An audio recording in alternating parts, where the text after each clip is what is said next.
போவாஸ பத்தி ஒரு வெளிப்பாட்டை இந்த நகோமியின் மூலம் யார் பெறா? ரூத் பெற்றுக்கொள்றா. அது வரைக்கும் பொறுக்க போட்டுமா அத்தை அப்படின்னு கேட்டவ இப்போ போர்வையை எடுத்துட்டு போறா.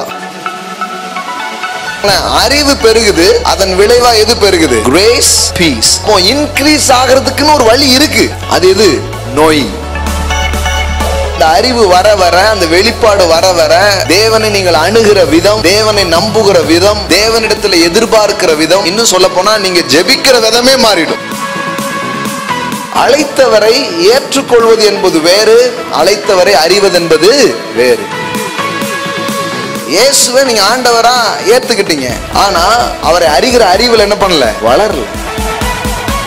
எனக்கு ஒண்ணுமே அவர் செய்ய மாட்டேங்கிறார் அப்படிலாம் குறைபட்டு இருக்கும். அவங்களுக்கு தெரியல அவர் செய்யறதுங்கிறது இல்ல, அவர் எல்லாத்தையுமே செஞ்சுட்டாரு. இப்போ நான் அவரை அறிகிற அறிவுல தான் எல்லாத்தையும் பெற போறேன்.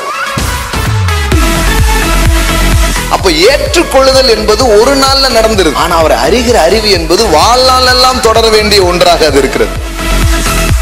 என்ன அழைச்சாரு அவர் யார்? எனக்கு தாலி கட்டினாரு அவர் யார்? எனக்கு பொட்டு வச்சாரு அவர் யார்? என்ன கூப்பிட்டு இருக்கிறது யார்? எப்பேற்பட்டவர்கிட்ட நான் வந்திருக்கேன்னு புரிஞ்சுக்கிட்டாதான் வாழ்க்கையே இருக்கு. சமாதானமே இல்லைங்கிறாங்க. அவரை அறிகிற அறிவு வந்தா சமாதானம் பெருகிடும். தேவன் சிலதை உங்களுக்கு தர்றது இல்ல, எல்லாத்தையும் தர்றவர். இதுதான் அறிவு. பைபிள் எடுத்து வாசிக்கும் போது ஒரு 2 வகையான அறிவு தினந்தோறும் உங்களுக்கு வரணும். ஒண்ணு தேவன் யார் அப்படிங்கிற வெளிப்பாடு, இன்னொன்னு அவருக்குள்ள நீங்க யாருங்கிற வெளிப்பாடு. இந்த 2 வெளிப்பாடு வந்துட்டாலே சூழ்நிலைகள், பிசாசு, இந்த உலகம் எல்லாத்தையும் எப்படி ஹேண்டில் பண்ணணும் உங்களுக்கு தெரிய ஆரம்பிச்சிடும். யாராவது கடவுளை பத்தி சொன்னாங்களே அந்த ஸ்டேட்மெண்ட்ல நம்ம வாழக்கூடாது. இயேசு பிதாவை பத்தி என்ன சொன்னாரோ அந்த ஸ்டேட்மெண்ட்ல வாழணும்.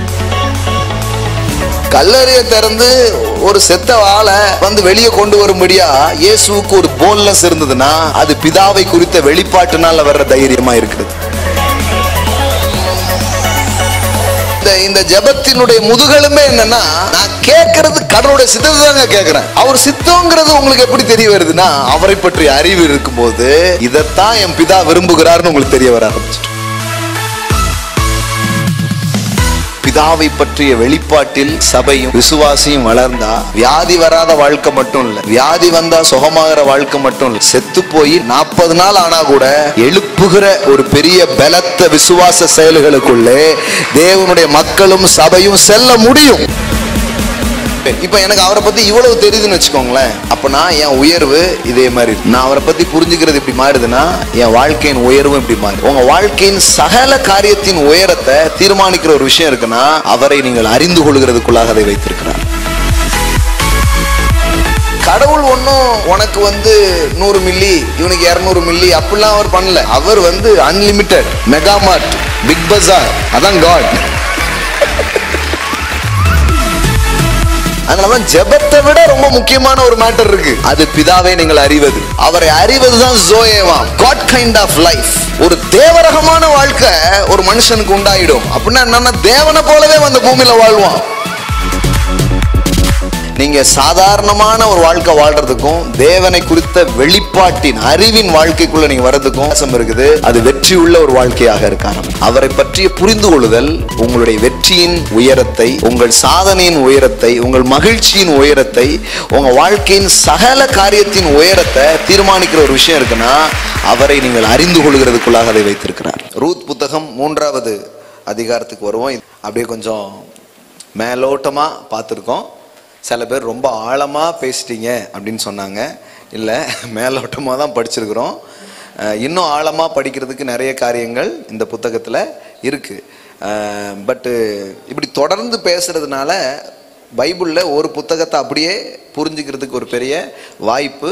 நிறைய பேர் இது மூலம் பிளஸ் பண்ணப்பட்டதை என்னிடத்துல பகிர்ந்துக்கிட்டாங்க. ரூத் புத்தகத்தை இப்படி ஒரு கண்ணோட்டத்தில் நாங்கள் கேட்டதில்லை, படித்ததில்லை அப்படின்னு சொன்னாங்க. நிறைய நேரம் எனக்கே அப்படி தான் இருக்கும். பரிசுத்த ஆவியானவர் நமக்கு உதவி செய்கிறார். ஆமென். ஆமாம், நானுமே நிறைய நேரம் பிரசங்கம் பண்ணிவிட்டு இது எப்படி வந்துச்சுன்னு யோசிச்சுட்டு இருப்பேன். ஏன்னா சிலது நம்ம கற்றுக்கொண்டு படித்து புரிந்து கொண்டு அதை பேசுவோம். ஆனால் சில இது ஹோலி ஸ்பிரிட் நமக்கு ரிவீல் பண்ணுவார் அந்த நேரத்தில். அதை தான் ரெவலேஷன் அப்படின்னு சொல்கிறோம் இல்லையா? அந்த ரெவலேஷன் நமக்கு உண்டாகும். அது மாதிரி நிறைய வார்த்தைகள் அப்படி கொடுக்கப்படுகிறது. அதனால் இந்த சீரீஸ் எனக்கே ரொம்ப பிளெஸ்ஸிங்ஸாக இருந்திருக்குது. நிறைய வாட்டி சில நேரம் என் பிரசங்கத்தை நானே திருப்பி கேட்டுட்ருப்பேன். ஆமென். ஸோ அந்த மாதிரி இருக்கும். சரி, இந்த 3ஆம் அதிகாரத்துக்கு நான் போகலாம். 1வது வசனத்திலிருந்து இன்னைக்கு கொஞ்சம் வேர்ட் ஸ்டடி மாதிரி நான் எடுத்துகிட்டு போகலாம் அப்படின்னு சொல்லிட்டு நினைக்கிறேன். ஒவ்வொரு வார்த்தையாக நான் படிக்க போகிறோம். சிலதை ஸ்கிப் பண்ணிடலாம், சிலதை அப்படியே முடிஞ்ச வரைக்கும் அது நான் சொல்லி பேச விரும்புகிறேன். ஓகே, இந்த புத்தகத்துக்கு ஒரு கீவேர்ட்ஸ் ஒன்று இருக்குது. அது 2வது அதிகாரம் 12வது வசனம். உன் செய்கைக்கு தக்க பலனை கர்த்தர் உனக்கு கட்டளையிடுவாராக. இஸ்ரவேலின் தேவனாகிய கர்த்தருடைய செட்டைகளின் கீழ் அடைக்கலமாய் வந்த உனக்கு அவராலே நிறைவான பலன் கிடைப்பதாக என்றான். ஸோ தேவனிடத்தில், தேவனுடைய செட்டை நிலையிலே வந்த ஒரு மோவாபிய பெண்ணாக, ஒரு சபிக்கப்பட்ட இனத்தை சேர்ந்த ஒரு பெண்ணாக இருந்த ஒரு ரூத்துக்கு தேவன் ஒரு சிறந்த வாழ்க்கையை கொடுத்தார். அதுவும் சொல்ல போனால் மிக சிறந்த வாழ்க்கையை கொடுத்தார். எல்லாம் சொல்லுங்க, மிக சிறந்த வாழ்க்கை. ஒரு விதவையான பெண், சரி இன்னொரு யாராவது ஒருத்தர் அதே மாதிரி இருப்பாருன்னா அவரை பார்த்து கல்யாணம் பண்ணி கொடுக்கலாம். இல்லைன்னா கொஞ்சம் வயது ஏதாவது இல்லை கஷ்டப்பட்ட ஒரு ஆளை பார்த்து ஏதோ அந்த அம்மாவுக்கு ஒரு வாழ்க்கை கிடைச்சா போதும், அப்படி தான் நம்ம யோசிப்போம். அப்படி கிடைச்சாலே ஓகே, ஏதோ வாழ்ந்துக்கிறான்னு யோசிப்போம். ஆனால் உண்மையில் அவளுக்கு கிடைச்ச வாழ்க்கை சாதாரண வாழ்க்கை இல்லை. அந்த ஊர்லேயே பெரிய பணக்காரன், ரொம்ப நல்லவன், அவன் தான் இந்த ரூத்துக்கு கணவனாக வந்து அமைகிறான். ஆமென். அப்போது தேவனிடத்தில் வந்த ஒரு மகளுக்கு தேவன் அருளின கிருபைகளை நாம் இந்த புத்தகத்தில் என்ன பண்ணுறோம், படிக்கிறோம். ஒரு விதவை பெண்ணுக்கு கிடைத்த மறு வாழ்வை குறித்து இந்த புத்தகம் சொல்லுகிறது. இன்னும் சொல்ல போனால் தவறான முடிவுகள் எடுத்து போன மனிதர்களுக்கு கூட கடவுள் எவ்விதம் உதவி செய்து அந்த தவறுகள் தந்த பாதிப்பை காட்டிலும் அவர் தயவு செய்யும் சரி கட்டுதல் எவ்வளவு உயர்ந்தது. ஆமென்.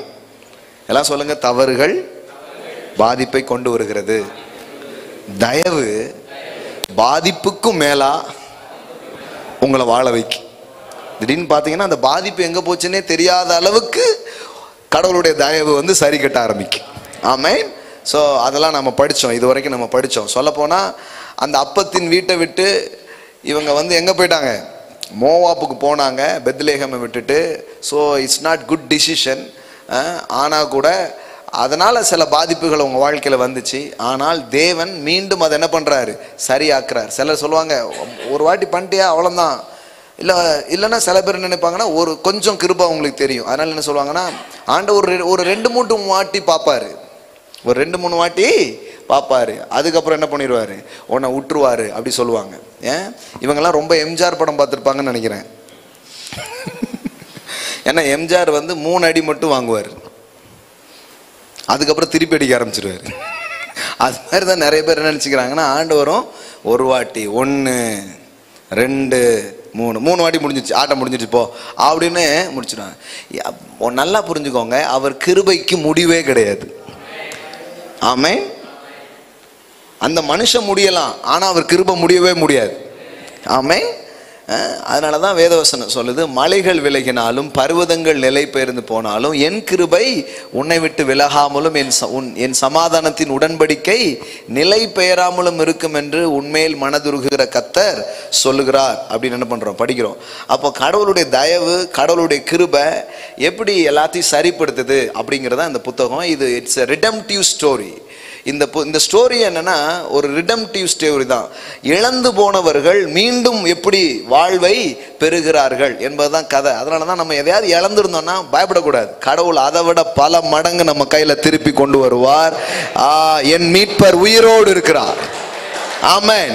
My redeemers lives. எல்லாம் சொல்லுங்க, my redeemers lives. நல்ல ஒரு 3 முறை சொல்லுங்க பார்க்கலாம்.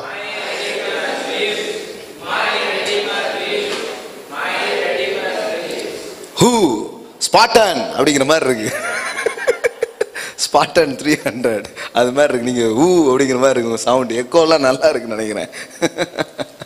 என் மீட்பர் உயிரோடு இருக்கிறார். ஆமென். ஸோ அதை சில பேர் அதையே கொல்லப்பட்டுரும். போயிடுச்சே பார்த்தா சில நேரத்தில் போச்சான்னா பெருசாக இருக்காது. குளிக்க போகும்போது துண்டு போயிருக்கும், அதுக்கே தலையில் துண்டை போட்டு உட்காந்துருப்பாங்க. போச்சே போச்சே அப்படின்ட்டு சில நேரம் பெருசாக இழந்திருப்போம். நான் சொல்கிறேன், நீங்கள் சின்னதாக இழந்திருந்தாலும் பெருசாக இழந்திருந்தாலும் நீங்கள் இழந்ததை உங்களுக்கு திரும்ப தருகிற ஒரு தேவன் ஒருவர் இருக்கிறார். ஆமென். சில தன்மைகள், தேவனை குறித்து சில தன்மைகள் வேதாகமத்தில் ஆழமாக இருக்குது. சில குணாதிசயங்கள் தேவனை குறித்து வேதாகமத்தில் நமக்கு சொல்லப்பட்டிருக்கிறது. அது என்னன்னா, ஒரு மனுஷன் ஒன்றை இழந்து போயிருக்கிறான். ஒருவேளை அவன் முட்டாள்தனத்தில் இருக்கலாம். சிலர் என்ன சொல்லுவாங்கன்னா, அந்த நேரத்தை பிடிச்சி நம்மளை குத்துவாங்க. வெந்த புண்ணில் வேல் பாய்ச்சுறது அது மாதிரி கரெக்டாக என்ன பண்ணுவாங்க, குத்துவாங்க. நம்மளே நானே தெரியாதனமாக விட்டுட்டேன், ஏதோ முட்டாள்தனத்தில் மிஸ் பண்ணிட்டேன் அப்படின்னா கூட நீ முதல்ல செஞ்சுருக்கணும். அதான் போயிட்ட, அதான் நடந்துட்டேன்னா விட மாட்டாங்க பாருங்க. அப்படியே போட்டு இது பண்ணிக்கிட்டே இருப்பாங்க. அப்படி தான் யோபுக்கிட்ட நிறைய பேர் நான் பல அட்வைஸ் பண்ணுறாங்க. அப்படியாக்கும் இப்படியாக்கும், நீ அப்படி பண்ணியிருக்கணும். அவன் கடைசியில் சொல்லிட்டான், என் மீட்பர் உயிரோடு இருக்கிறார், போயிட்டு வாங்கடா, எனக்கு நானே குழப்பத்தில் இருக்கேன், எதனால் நடந்துச்சுன்னு எனக்கு தெரியலை, அதுவா இதுவா அப்படியா இப்படியான்னு ஒரே கன்ஃபியூஷனில் இருக்கிறான். இவங்க வேற நண்பர்கள் கொஞ்சம் பேர் வேறு இவனை என்ன பண்ணுறாங்க, குழப்புன்னு குழப்புறாங்க. அவன் ஒரே வார்த்தையில் சொல்லிட்டான், எல்லாரும் போயிட்டு வாங்க, நானே என்ன எப்படினாலும் பரவாயில்ல, ஒன்றும் உண்மை, என் மீட்பர் உயிரோடு இருக்கிறார், கண்டிப்பா அந்நிய கண்கள் அல்ல, என் சொந்த கண்களாலே நான் காண்பேன் அப்படின்னு சொல்லிட்டான். ஆமென். ஸோ அப்போ இழந்திருந்தா அதோட வாழ்க்கை முடிஞ்சது என்ற அர்த்தம் அல்ல. நாம் இழந்ததை நாம் திரும்ப பெற முடியும். ஆமென். சில நேரத்தில் நாம் இழந்ததை மாத்திரம் தேவன் தராமல் நாம் இழந்ததை விட பல மடங்கு அவர் திருப்பி தருகிறார். ஆமென். அதனால தான் நம்ம ஃபெய்த்னா வேற ஒன்றும் இல்லை, தேவனை குறித்து நீங்கள் புரிஞ்சு வச்சிருக்கிறது. Faith means the understanding of God. விசுவாசங்கிறாங்க அப்படின்னா என்ன, எனக்கு தேவனை குறித்து எவ்வளோ தெரியுது, அதான் விசுவாசம். I know. பவுல் சொல்லுகிறான், நான் விசுவாசித்திருக்கிறவர். அப்போ விசுவாசம்னா என்ன, அவர் யாருன்னு நான் தெரிஞ்சு வச்சிருக்குது. சிலரை நம்பி சிலதை கொடுத்துட்டு போயிடலாம். ஏன், அவங்கள பற்றி உங்களுக்கு தெரியும். ஆனால் சிலரை நம்பி சிலரை நீங்கள் மாட்டேன், ஏன்னா அவங்கள பற்றியும் உங்களுக்கு தெரியும். அப்போ ரெண்டு விதமான தெரிந்து கொள்ளுதல் இருக்கு. தேவனை பற்றி ஒரு தெரிந்து கொள்ளுதல். என்ன தெரிந்து கொள்ளுதல், நான் விசுவாசித்திருக்கிறவர் இன்னார் என்று அறிவேன். இந்த போடுறாங்க பாருங்க, 2 தீமோத்தேயு 1:12, நான் விசுவாசித்திருக்கிறவர் இன்னார் என்று அறிவேன். அப்போ விசுவாசம்னா வேற ஒண்ணுமே கிடையாது, அவர் யாருன்னு எனக்கு தெரியும். அவர் யாருன்னு எனக்கு எவ்வளவு தெரியுதோ அவ்வளவு எனக்கிட்ட என்ன இருக்க போகுது, விசுவாசம் இருக்கும். அதான் விஷயம் பாருங்க. அப்போ ஃபெய்த்னா வேற ஒண்ணுமே கிடையாது, understanding of God, the knowing daddy, it is faith. எது வரைக்கும் பொறுக்கிக்கிட்டே இருந்தான்னா, போவாஸ் யார் என்று அறிகிற வரைக்கும் பொறுக்கிக்கிட்டே இருந்தா. என்னைக்கு போவாஸ் யாருன்னு இவளுக்கு தெரிஞ்சிச்சோ அன்னைக்கே போர்வையை விரிச்சு போடுங்கன்ட்டா, கிளைம் பண்ண ஆரம்பிச்சிட்டா. அது வரைக்கும் விழுந்ததை பொறுக்குனா இப்போ களஞ்சியத்திலிருந்து கேட்கிறா. தேவனை குறித்த அறிவு நம்மை பற்றி தேவன் என்ன புரிஞ்சு வச்சிருக்கிறார் என்பதல்ல வாழ்க்கையை மாற்றாது. சிலருக்கு சொல்லுவாங்க, என்னை பற்றி கடவுளுக்கு தெரியுமான்னு தெரியல பிரதர், நீங்கள் கொஞ்சம் ஜோம் பண்ணி சொல்லுங்கள் அப்படிங்கிற மாதிரி. ஏதோ கூட்டத்தில் இவர் மறைஞ்சிருக்காரு, எப்படியாவது இவரை பற்றி கொஞ்சம் அவருக்கு சொல்லிடணும்னு நினைக்கிறாங்க.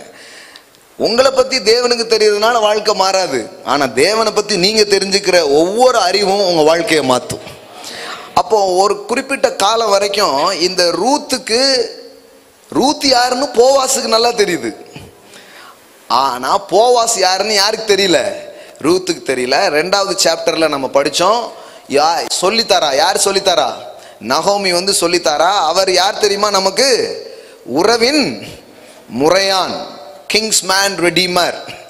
அவன் யார் நமக்கு, உறவின் முறை என்கிற சத்தியத்தை யார் சொல்லித்தாரானா, இந்த நகோமி ரூத்துக்கு சொல்லித்தாரா. சொல்லி தந்ததுக்கு அப்புறம் இப்போ வேலைக்காரியா போல உரிமையாளையாக தன்னை அலங்கரித்து கொண்டு தன்னை ரெடி பண்ணிக்கிட்டு போவாஸ் கிட்ட போய் போர்வையை விரிச்சு தனக்கு உரிமையானதா என்ன பண்ண ஆரம்பிக்கிறா, கேட்க ஆரம்பிக்கிறா. அதுதான் சாப்டர் 3ல என்ன பண்ணுது, நடக்குது. அப்போ கிறிஸ்தவ வாழ்க்கையில கூட தேவனை குறித்து நீங்க எந்த அளவுக்கு புரிஞ்சுக்கிறீங்களோ அதுதான் உங்க கிறிஸ்தவ வாழ்க்கையின் வெற்றி, தோல்வி, சந்தோஷம் எல்லாத்தையும் தீர்மானிக்கிற ஒரு காரியமாக இருக்கிறது. Amen. It is the key. எல்லாம் சொல்லுங்க, கீ. 2 பேதுரு பாருங்க. இது இது இது இப்போ இப்படி ஒன்று சொல்றேன்னா இதை உறுதிப்படுத்துற மாதிரி ஒரு வசனம் சொல்லணும். அதான் ஸ்டடிங்கிறது இல்லையா? பாருங்க, ஒரு வசனம் சொல்றேன். ஏதாவது ஒரு பாயிண்டோ ஒரு ஏதோ சொல்றாங்கன்னா அப்படி அது எதுல இருந்து சொல்றோம்? சில நேரத்தில் கையில பைபிள் இருக்கும், ஒருத்தர் சொல்லிக்கிட்டே இருப்பார். கிறிஸ்தவ மக்கள் என்ன பண்ணிட்டாங்கன்னா, இவர் கையில பைபிளை வச்சுட்டு சொல்லிட்டே இருந்ததுனால அவர் சொன்னதெல்லாம் பைபிள் இருக்குன்னு நினைச்சிட்டாங்க. ஹலோ, இல்லைங்க, எல்லாமே பைபிள்ல இருக்கு. ஒருத்தர் பைபிளை கையில வச்சிருக்கலாம், ஆனா சொல்றதெல்லாம் பைபிள் இருக்குன்னு அர்த்தம் கிடையாது. அதனாலதான் வசனங்கள் என்ன பண்றோம், நாம எடுத்து காட்டுறோம். இப்ப நான் என்ன சொன்னேன், கர்த்தரை குறித்த அறிவு தான் உங்க வாழ்க்கையில எல்லா காரியத்துக்குமான திறவுகோல் அப்படின்னு சொல்றேன்னா, அப்ப அதுக்கு அப்படிதான் பைபிள் இருக்குதா அப்படின்னு புரிஞ்சு அதன் அடிப்படையில் ஒரு வெளிப்பாட்டையும் ஒரு விசுவாசத்தையும் உள்ள கட்டிட்டீங்கன்னு வைங்களேன், அதை எதாலும் என்ன பண்ண முடியாது, அசைக்கவே முடியாது. இப்ப பாருங்க, 2 பேதுரு எடுத்தீங்களா?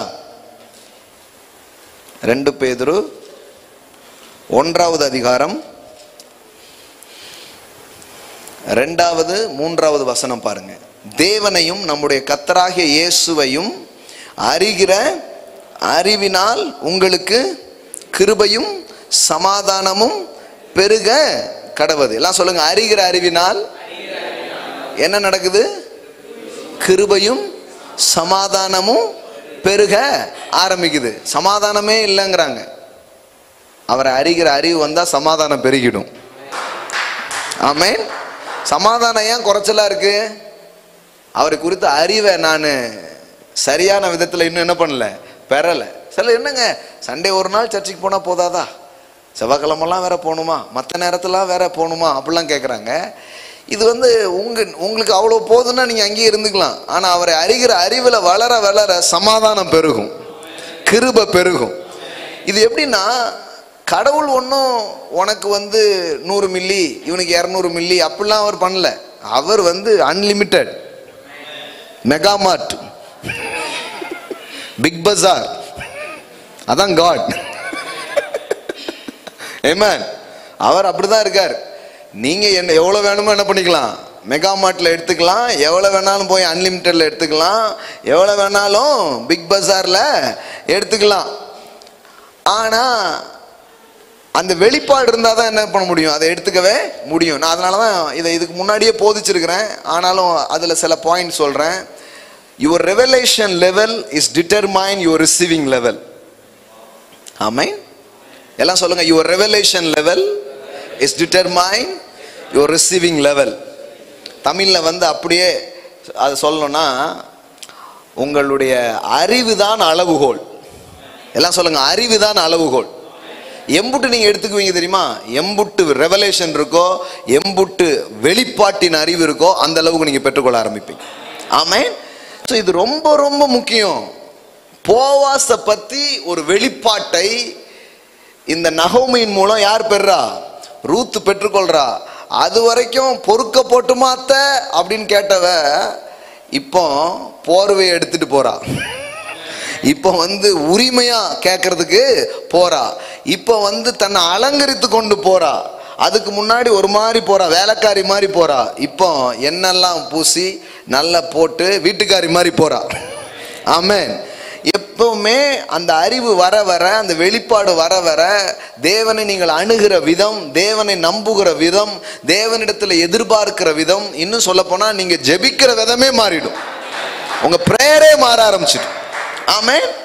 ஆண்டவரே அந்த சத்தமே இருக்காது, தருவீராக அதெல்லாம் இருக்காது.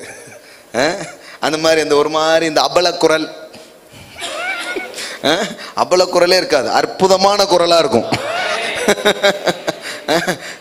எப்படியாவது அப்படிலாம் கேட்க மாட்டீங்க. உரிமையா என்ன பண்ணுவீங்க, கேட்பீங்க. ரொம்ப போல்டா நீங்க கேட்பீங்க. ஏன்னா உங்களுக்கு தெரிஞ்சிடுச்சு, அவர் என்னுடைய உறவின் முறை, அவர் என் தகப்பன். நான் என் தகப்பன்கிட்ட கேட்கிறேன், நான் என் மணவாளன்ட்ட கேட்கிறேன், நான் என் சகோதரன்ட்ட கேட்கிறேன் அப்படின்னு தேவனை பற்றிய வெளிப்பாடு தான் உங்க பிரேயரை கூட என்ன பண்ணுது, ரொம்ப வல்லமை உள்ளதாக மாற்றுகிறது. அப்ப இந்த 2 பேதுருல பாருங்க, அவரை அறிகிற அறிவினால் என்ன வருது? கிருபையும் சமாதானமும் பெருக கடவுள். இங்க பாருங்களேன், அறிவு பெருகுது, அதன் விளைவா எது பெருகுது? Grace and peace. இது என்ன பண்ண ஆரம்பிக்குது? இன்க்ரீஸ் ஆக. அப்போ இன்க்ரீஸ் ஆகிறதுக்குன்னு ஒரு வழி இருக்கு. அது எது? நோயிங். ஆமென். அதனாலதான் நம்ம எதை வாஞ்சிக்கிறோம், ஏன் நம்ம திரும்ப திரும்ப வந்து வார்த்தையை கேட்கிறோம், ஏன் கடவுளுடைய பிரசன்னத்தண்டை வரோம்? எனக்கு அவரை பற்றிய வெளிப்பாடு எந்த அளவுக்கு இருக்குதோ அந்த அளவுக்கு தான் நான் வாழ்வேன். அவரை பற்றிய வெளிப்பாடு பெருகிடுச்சுன்னா வாழ்க்கையும் பெருக ஆரம்பிச்சிடும். ஆமென். எனக்கு ஒரு டைம்ல ஆண்டவரை பத்தி தெரியும், ஒரு லெவல்ல தெரியும். எந்த லெவல்ல தெரியும்? ஆண்டவர் என் பாவத்தை மன்னிப்பாரு, இந்த உலகத்துல முடிஞ்ச வரைக்கும் பரிசுத்தமா எப்படியாவது வாழ்ந்துடணும், ஒரு நாள் வந்து என்ன பரலோகத்துக்கு கூட்டு போவார், இந்த அளவுக்கு தான் நான் தெரிஞ்சு வச்சிருந்தேன். அதுக்கப்புறம் அவரை அறிகிற அறிவுல விருத்தி அடைய அடைய அடைய அடைய அப்புறம் பார்த்தா நாம பரலோகத்துக்கு போறது மட்டும் இல்ல, பரலோகத்தையே கூட கொண்டு வரலாம் அப்படிங்கிற அளவுக்கு ஒரு வெளிப்பாடு அதுக்கப்புறம் தான் கிடைக்க ஆரம்பிக்குது. ஆமென். எல்லாம் சொல்லுங்க, அறிகிற அறிவினால். அப்ப கிறிஸ்தவங்கிறது இப்படிப்பட்ட வெளிப்பாட்டை பெற்றுக்கொள்கிற ஒரு காரியமாக இருக்கிறது. ஒரு ஜோம் பண்ணி விட்டுருங்க பிரதர், அப்படி இல்லை. ஜோம் பண்ணி விட்டுறதுனால சரியாயிடும்னா இவ்வளவு நேரம் பிரசங்கமே பண்ண வேண்டியது இல்லை. வாங்க எல்லாரும் தலையை காட்டுங்க, வரிசையா ஜோம் பண்ணி அப்படியே அனுப்பிடலாம். இதுக்கு ஜபம் பண்ற ஆள் கூட பாருங்களேன். இப்ப ஆபிரகாம் அண்ணன் வந்து ஒரு எத்தனை 7-8 நாள் நின்று பிரசங்கம், ஏன் அவன் எல்லாரும் ஜோம் பண்ணாங்களா இல்லையா? ஆனா ஏன் அவ்வளோ நேரம் ப்ரீச் பண்ணாங்க? அவ்வளோ நேரம் ஏன் அந்த வார்த்தையின் வெளிப்பாட்டை வந்து பேசுகிறாங்க? ஜெபம் பண்ணுறது ரொம்ப முக்கியம். ஜெபம் பண்ணுறது அந்த நேரத்தில் ஜெபம் பண்ணிட்டு போயிடுவாங்க. ஆனால் அந்த வெளிப்பாட்டின் வார்த்தை உங்களுக்கு ஊழியம் செஞ்சு உங்கள் மூலமாக மற்றவங்களுக்கு அது ஊழியம் செய்கிற அளவுக்கு உங்களுக்குள்ள அது கிரியை செய்ய ஆரம்பிக்கும். ஆமென். அப்போ சில காரியத்தை நீங்கள் புரிஞ்சுக்கோங்க. இந்த இந்த இந்த வெளிப்பாட்டில் வளர்றது ரொம்ப அவசியம். பாருங்க, அப்போ அறிகிற அறிவினால கிருபையும் சமாதானமும் பெருக கடவுது. அது மட்டும் இல்லை, எல்லாமே தான். 3வது வசனம் பாருங்க, 2 பேதுரு 1:3 தம்முடைய மகிமையினாலும் காருண்யத்தினாலும் நம்மை அழைத்தவரை அறிகிற அறிவினால். பாருங்க, நீங்களா வரல, உங்களை ஒருத்தர் அழைச்சிருக்கிறார். ஆமென். எல்லாம் சொல்லுங்க, நான் அழைக்கப்பட்டவன். நீங்க ஒன்றும் அழையா விருந்தாளி கிடையாது, நீங்க அழைக்கப்பட்டவர்கள். உங்களை அழைச்சது யாரு? தேவன். ஆமென். தேவனால் அழைக்கப்பட்டு தான் நீங்க என்ன பண்ணிருக்கிறீங்க, வந்திருக்கீங்க. சும்மா வரல. பாருங்களேன், அதுவும் எப்படி அழைச்சிருக்கிறாராம்? மகிமையினாலும் காருண்யத்தினாலும் நம்மை. சில பாருங்க, கடவுள் உன கழுத்தை பிடிச்சி இழுப்பார் அப்படின்னு இருக்காங்க. ஆனா இங்க பைபிள் அப்படி எதுவுமே இல்லை. மகிமையினாலும் காருண்யத்தினாலும் அழைச்சாராம். அவர் மகிமையை வெளிப்படுத்தி, அவர் காருண்யத்தை வெளிப்படுத்தி தான் நம்மளை கூப்பிட்டுருக்கிறார். நான் வெளியில நின்றுகிட்டு இருக்கிற போதே எனக்கு இவ்வளவு தயவுன்னா, வீட்டுக்குள்ள வந்தா எனக்கு எம்புட்டு தயவு. அப்படிதான் நம்ம எல்லாரும் உள்ள வந்திருக்கிறோம். கவனிங்க, அப்படிதான் அழைச்சிருக்கிறாரு. இப்ப கவனிங்க, அழைத்தவரை ஏற்றுக்கொள்வது என்பது வேறு, அழைத்தவரை அறிவது என்பது வேறு. இயேசுவை நீங்க ஆண்டவரா ஏத்துக்கிட்டீங்க, நிறைய பேர் ஏத்துக்கிட்டாங்க. ஆனா அவரை அறிகிற அறிவில் என்ன பண்ணல, வளரல. அதனாலதான் கிறிஸ்தவங்கள் ஆனதுக்கு பிறகு அவங்க வாழ்க்கை எப்படி இருக்கு? அப்படியே இருக்கு. ஒன்றும் பெருசா நல்லா வெற்றிகரமா ஒன்றும் ஆகல, ஒன்றும் அந்த அளவுக்கு சிறப்பா அது மாறல. சில நேரம் அவங்களே கடவுள்கிட்ட குறைப்பட்டுக்கிட்டு இருப்பாங்க. என்ன எனக்கு ஒண்ணுமே அவர் செய்ய மாட்டேங்கார், அப்படிலாம் குறைப்பட்டு இருப்பாங்க. அவங்களுக்கு தெரியல அவர் செய்யறதுங்கிறது இல்ல, அவர் எல்லாத்தையுமே செஞ்சுட்டாரு. இப்போ நான் அவரை அறிகிற அறிவுல தான் எல்லாத்தையும் பெற போறேன். அப்போ ஏற்றுக்கொள்ளுதல் என்பது ஒரு நாள்ல நடந்துருது. ஆனா அவரை அறிகிற அறிவு என்பது வாழ்நாள் எல்லாம் தொடர வேண்டிய ஒன்றாக அது இருக்கிறது. எல்லாம் சொல்லுங்க, ஏற்றுக்கொள்ளுதல். ஒரு நிமிஷம் போதும். இயேசுவே நீர் என் ஆண்டவர் என் ரட்சகர்னு சொன்னா ஒரு நிமிஷத்துல அவர் என்ன பண்ணிக்கிறோம், ரிசீவ் பண்ணிட்டோம், ஏற்றுக்கொண்டோம். இப்ப கல்யாணங்கிறது டக்குன்னு நடந்தது, தாலியை கட்டிடுறாங்க, முடிஞ்சது. ஆனா அவரோட வாழ்றீங்க, அதுக்கப்புறம் தான் அவரை பத்தி உங்களுக்கு தெரிய ஆரம்பிக்குது.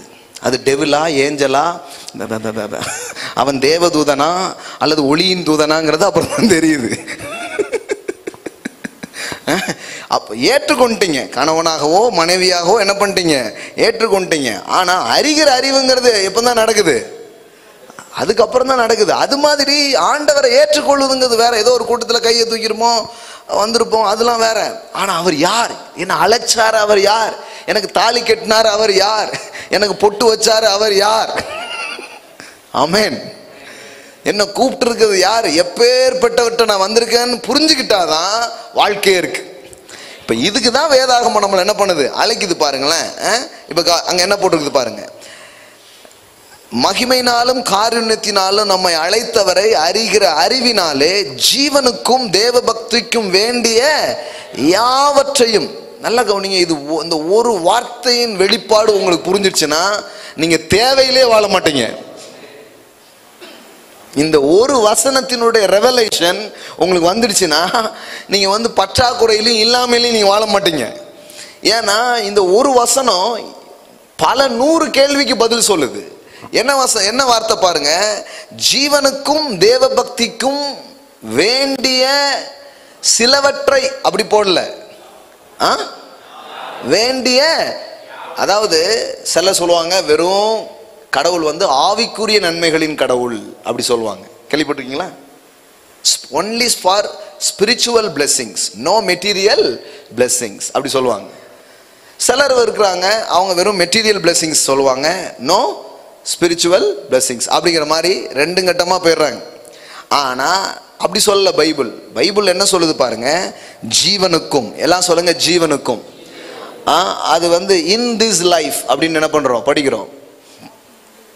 இன் திஸ் லைஃப், இந்த வாழ்க்கைக்கு தேவையானதும் ஆவிக்குரிய வாழ்க்கைக்கு தேவையானதையும் அவர் நமக்கு என்ன பண்றாராம், தராராம். அப்போ கடவுள் வெறும் ஸ்பிரிச்சுவல் பிளெஸிங்ஸ் மட்டும் கொடுக்குறவர் கிடையாது, அல்லது வெறும் மெட்டீரியல் பிளெஸிங்ஸ் மட்டும் தரது கிடையாது. ஏன்னா நம்மளை வெறும் பிசிக்கலா அவர் படைக்கல, நம்மளை ஸ்பிரிட்டா, நம்மளுக்குள்ள ஒரு சோல் எல்லாம் இருக்கு. கடவுள் நம்மளை 3மா படைச்சிருக்கிறாருன்னா 3இன் தேவைகளையும் நிறைவாய் சந்திப்பார். வெறும் ஆவியின் தேவையை சந்திப்பார், மாம்சத்தை விட்டுருவார் அப்படி கிடையாது. பாருங்களேன், அப்படி உள்ளுக்குள்ள சமாதானமா இருக்கா, நல்லா இருக்கா, சாப்பிடாம போயிட்டு வா அப்படி அனுப்ப மாட்டார். புரியுதா உங்களுக்கு? சில கிறிஸ்தவங்க அப்படிதான் நினைச்சுக்கிட்டாங்க, உள்ளுக்குள்ள அப்படியே நல்லா இருக்கா, நல்ல ஃபீலிங், குட் ஃபீலிங்கா இருக்கா, அப்படியே போயிட்டு வந்துரு, வயிற்றுக்கெல்லாம் ஒன்றும் கிடையாது. இல்லைங்க, 3 நாள் இயேசு பிரசங்கம் பண்றார், எப்படி இருந்திருக்கும் யோசிச்சு பாருங்க. ஆனா போகும்போது நல்ல மீன் கறி போட்டு சாப்பாடு போட்டு அனுப்புறாரு. ஹல்லேலூயா. ஆவி, ஆத்துமா, சரீரம் எல்லாத்தையும் நிறைச்சு அனுப்பிட்டா இருப்பாரு. எல்லாரும் திருப்தியா தான் போறான்.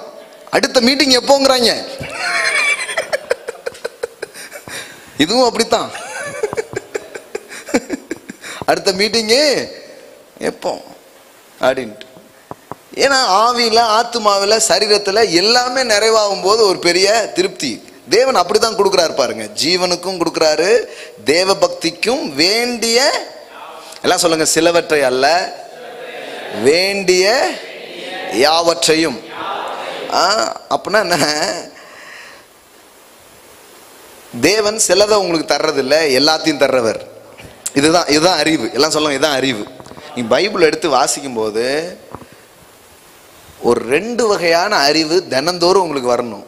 ஒன்று தேவன் யார் அப்படிங்கிற வெளிப்பாடு, இன்னொன்று அவருக்குள்ள நீங்க யாருங்கிற வெளிப்பாடு. இந்த 2 வெளிப்பாடு வந்துட்டாலே சூழ்நிலைகள், பிசாசு, இந்த உலகம் எல்லாத்தையும் எப்படி ஹேண்டில் பண்ணணும் உங்களுக்கு தெரிய ஆரம்பிச்சிடும். ஆமென். இது ரொம்ப முக்கியம். பைபிள் இந்த காரியத்தை திரும்ப திரும்ப பதிவு பண்ணிக்கிட்டே இருக்கு. ஒன்று, நீங்க ஒரு வசனத்தை எடுத்தீங்கன்னா தேவன் யாருன்னு சொல்லிட்டு இருக்கோம், இல்லைன்னா நீங்க யார் கிறிஸ்துவுக்குள்ள, அதை பத்தி என்ன பண்ணிட்டு இருக்கோம், பேசிட்டு இருக்கோம். உங்களை குறித்தும் நீங்க தெரிஞ்சுக்கணும். உங்களை குறித்து மாம்ச பிரகாரமா தெரிஞ்சுக்கிறது இல்லை. இந்த பயோடேட்டாவோ ஏதோ நீங்க பிரிண்ட் பண்ணீங்களா, அந்த இது கிடையாது. உயரம் இத்தனை அடி, மாநிறம் காணவில்லை கடந்த 10 நாளா, தொடர்புக்கு எழும்பூர் காவல் நிலையம் அப்படின்னு இந்த பொதிய டிவியில் போடுவாங்க முன்னாடி. அந்த மாதிரியான பிசிக்கல் ஐடென்டிட்டி கிடையாது. கிறிஸ்துவுக்குள்ள நீங்க யார், who am I in Christ Jesus, அந்த வெளிப்பாடு, அந்த ரெவலேஷன் உங்களுக்குள்ள வரும்போது அது எல்லாத்தையும் என்ன பண்ணுது, மாத்துது பாருங்க. அப்ப இங்க கவனிங்க, இங்க என்ன போட்டு சொல்றாரு, நம்மை அழைத்தவரை அறிகிற அறிவினாலே ஜீவனுக்கும் தேவ பக்திக்கும் வேண்டிய யாவற்றையும் அவருடைய திவ்ய வல்லமையானது நமக்கு தந்தல்லதும் அன்றி, தந்தல்லதும் அன்றி, இட்ஸ் கிவன். எல்லாம் சொல்லுங்க, இட்ஸ் கிவன். அதாவது உங்க வாழ்க்கைக்கு என்ன வேணுமோ அதை கடவுள் தரப்போகிறார் அப்படி போடல. உங்க வாழ்க்கைக்கு, உங்க ஜீவனுக்கு, ஆவிக்குரிய வாழ்க்கைக்கு என்ன வேண்டுமோ அதை தரப்போறார் அப்படி போடல. தந்தர்லதும் அன்றி அப்படி தமிழ்ல வருது. புரியுதா அந்த தமிழ் வார்த்தை? தந்தர்லதும் அன்றினா என்ன அர்த்தம்? It's already given. எல்லாம் சொல்லுங்க given. எல்லாம் சொல்லுங்க கொடுக்கப்பட்டிருக்கு. எல்லாம் சொல்லுங்க எல்லாமே கொடுக்கப்பட்டிருக்கு. நல்லா சவுண்டா சொல்லுங்க, எல்லாம் கொடுக்கப்பட்டிருக்கு. ஆமென். நீங்க முதல்ல இந்த இல்லைங்கிறதே யோசிக்காதீங்க, இருக்குன்னு யோசிங்க. திருநெல்வேலியில ஒன்றும் இல்லை அப்படின்னு யோசித்தீங்கன்னா திருநெல்வேலியில் ஒன்றுமே பார்க்க மாட்டீங்க. நான் இருக்கும்ல, ஆண்டவர் இருக்கிறார்ல, அப்ப எல்லாம் இருக்கு அப்படி யோசித்தீங்கன்னா இல்லட்டா கூட சிருஷ்டிக்கப்பட்டுரும். புரியுதா உங்களுக்கு? நம்ம எங்க இருக்கிறோமோ அங்க கிரியேட் ஆகும். ஆமென். ஆமா, அங்க எல்லாமே உண்டாகும். கடவுள் அதுக்கு தான் நம்மளை அழைச்சிருக்கிறார். நம்மை அழைத்தவரை அறிகிற அறிவினால் ஜீவனுக்கும் தேவ பக்திக்கும் வேண்டிய யாவற்றையும் அவருடைய திவ்ய வல்லமையானது நமக்கு தரப்போதுன்னு சொல்ல தந்தர்லதும் அன்றி இட்ஸ் ஆல்ரெடி given. எல்லாமே கொடுக்கப்பட்டிருக்கு. எல்லாம் சொல்லுங்க, எல்லாம் கொடுக்கப்பட்டிருக்கு. ஆமென். அப்ப இப்ப என்ன எந்த ஃபார்ம்ல அது இருக்குது? எல்லாமே கொடுக்கப்பட்டுச்சுன்னா எங்க இருக்குது? டப்புன்னு பாக்கெட்ல கை விட்டு பார்த்தா ஒன்றும் இல்லை. என்னங்க எல்லாம் கொடுக்கப்பட்டிருக்குங்க, ஒண்ணுமே இல்லைங்கிறாங்க. அக்கௌண்ட்ல போய் பார்த்தா தங்களிடம் போதுமான பேலன்ஸ் இல்லாத காரணத்தினால் அப்படின்னு வருது. காலையில போன் அடிச்சா முதல்ல ரீசார்ஜ் பண்ணுப்பாங்க. அப்புறம் எல்லாம் கொடுக்கப்பட்டிருக்குன்னா எங்க கொடுக்கப்பட்டிருக்கு? அது எந்த விதத்துல இருக்குது? எங்க இருக்குது? யாரிடம் இருக்குது? இதான் கேள்வி. பாருங்க, எங்க கொடுக்கப்பட்டிருக்குது? எதுல அது இருக்குது? அவரை அறிகிற அறிவுக்குள்ளாக அது வைக்கப்பட்டிருக்கிறது. அவரை நான் புரிஞ்சுக்க அப்படியே எல்லாம் திறக்கப்படுகிறது. எல்லாம் உங்க வாழ்க்கையில உண்டாகிறத நீங்க பார்க்க ஆரம்பிப்பீங்க. ஆமென். அந்த போவாஸ் யார் என்கிற வெளிப்பாட்டை இந்த ரூத் பெற்றுக்கொள்ள ஆரம்பிக்கிறதுல இருந்து அவளுக்கு எல்லாமே உண்டாக ஆரம்பிக்கும். ஆமென். நான் சொல்றேன், எனக்கு ரொம்ப பிடிச்ச ஒரு சப்ஜெக்ட், நான் திரும்ப திரும்ப பேசுற சப்ஜெக்ட் என்னன்னா நோயிங் டேடி. ஏன்னா இந்த ஒன்று தான் பெரிய விஷயமா இருக்கு. இந்த ஒன்று ரொம்ப பெரிய விஷயமா இருக்கு. பாருங்களேன், இதுக்குள்ளதான் கடவுள் எல்லாத்தையும் வச்சிருக்கிறார். இது ஒவ்வொரு நாளும் உங்க வாழ்க்கையில சிறப்பான விதத்துல சரியான விதத்துல நடந்தா அதுதான் கீ. அவரை அறிகிற அறிவு தான் திறவுகோலாக இருக்குது. சும்மா நம்ம பக்தி செய்யறதும் ஆண்டவரே அப்படிங்கிறதும் இல்லை, நோயிங். அதனாலதான் யோவான் சுவிசேஷத்தில் நாம் படிக்கிறோம். யோவான் சுவிசேஷம் 17:3, ஜான் காஸ்பல் சாப்டர் 17 verse 3. ஒன்றான மெய் தேவனாகிய உம்மையும் நீர் அனுப்பினவராகிய இயேசு கிறிஸ்துவையும் அறிவதே நித்திய ஜீவன். எட்டர்னல் லைஃப் அல்லது ஜோயே லைஃப் அப்படின்னா என்னன்னா, இந்த zoe it's a God kind of life. அதுல நித்திய ஜீவன் வருதுன்னா, நித்திய ஜீவன் என்ன? பைபிள்ல இந்த ஜீவன் அப்படிங்கிற ஒவ்வொரு வார்த்தைக்கும் வேற வேற கிரீக் வார்த்தைகள் இருக்குது. சுக்கே, பயாஸ் அப்படின்னு யூஸ் பண்ணியிருப்பாங்க. அதுல இன்னொரு வார்த்தை என்னன்னா ஜோயே. ஜோயே இதுல எதை பேசுறாரு? ஜோயே, அவரை அறிவதுதான் ஜோயேவாம். அதுனா God kind of life. ஒரு தேவரகமான வாழ்க்கை ஒரு மனுஷனுக்கு உண்டாயிடும். அப்படின்னா என்னன்னா, தேவனை போலவே அந்த பூமியில வாழ்வான். அது எப்போ நடக்குதுன்னா, அவரை அறிகிற அறிவினாலே அது நடக்கிறது அப்படின்னு தான் இங்க நம்ம என்ன பண்றோம், படிக்கிறோம். அப்போ இதுக்குள்ளதான் கடவுள் எல்லாத்தையும் என்ன பண்ணிருக்கிறார், வச்சிருக்கிறார். ஒன் மோர் ஸ்கிரிப்சர் பண்ணிட்டு நம்ம உள்ள போலாம். எனக்கு ரொம்ப பிடிச்சது சங்கீதம்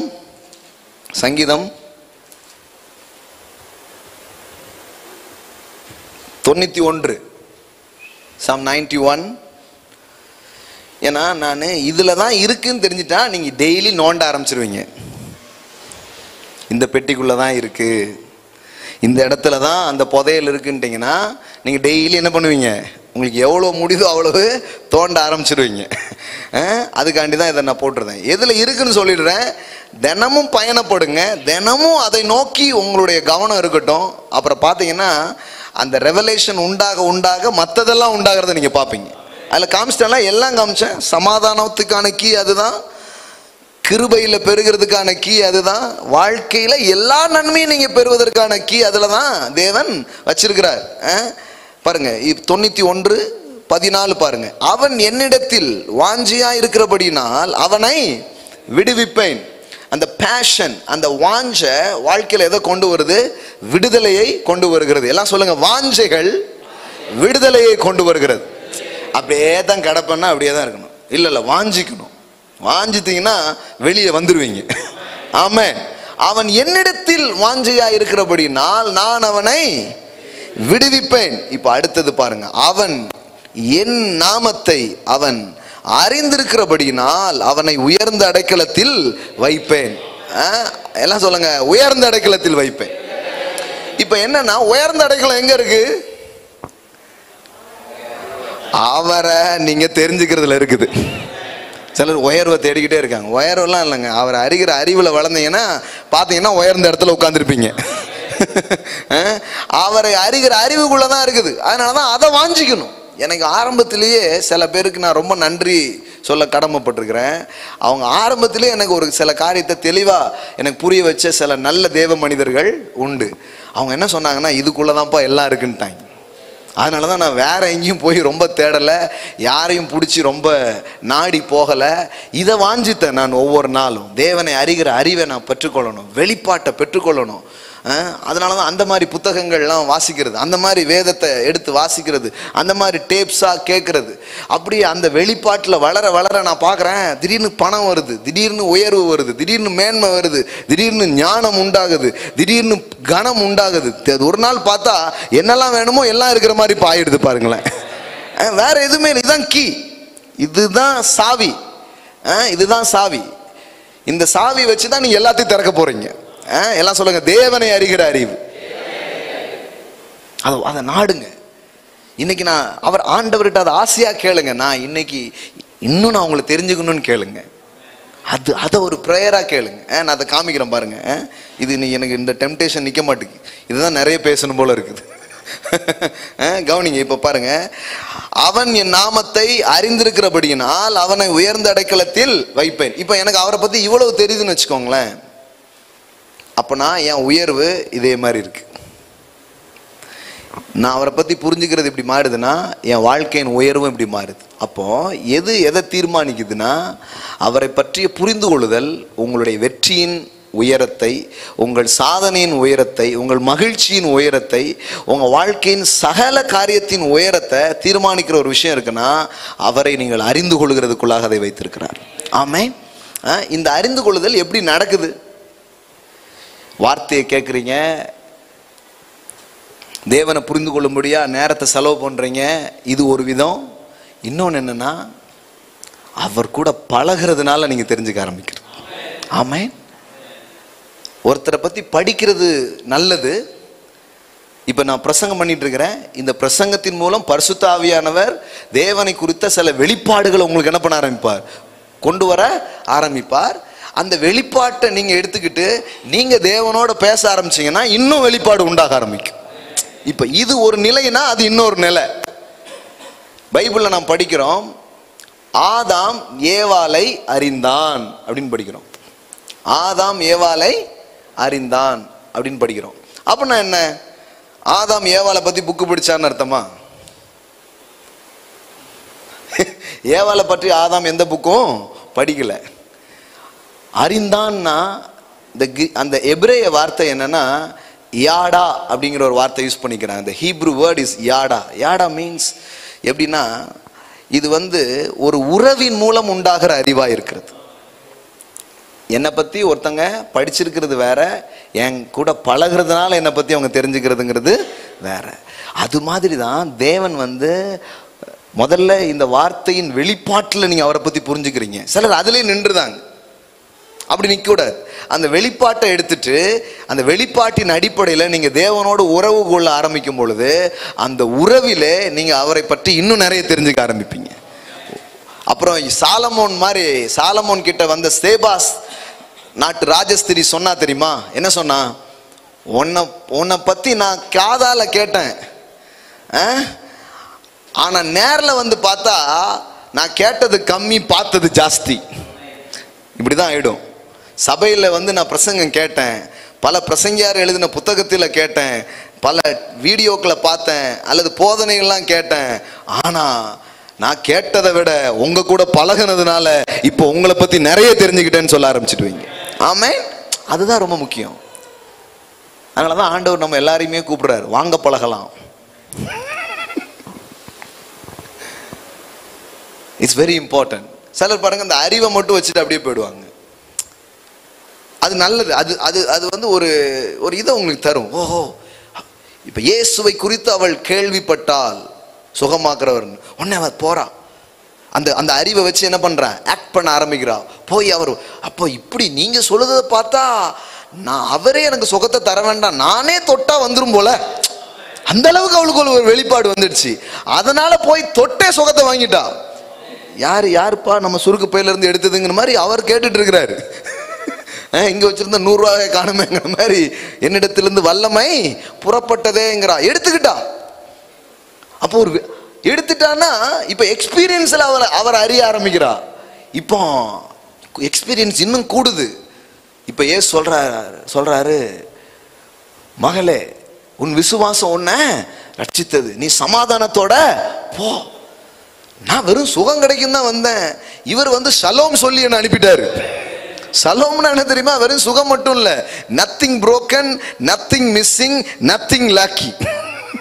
உன் வாழ்க்கையில எல்லாமே இனிமே நல்லா இருக்கும்னு சொல்லி அனுப்பிச்சிட்டார். இப்ப பாருங்களேன், முதல்ல நாலேஜ் தான், முதல்ல அறிவு தான் ஏற்படுது.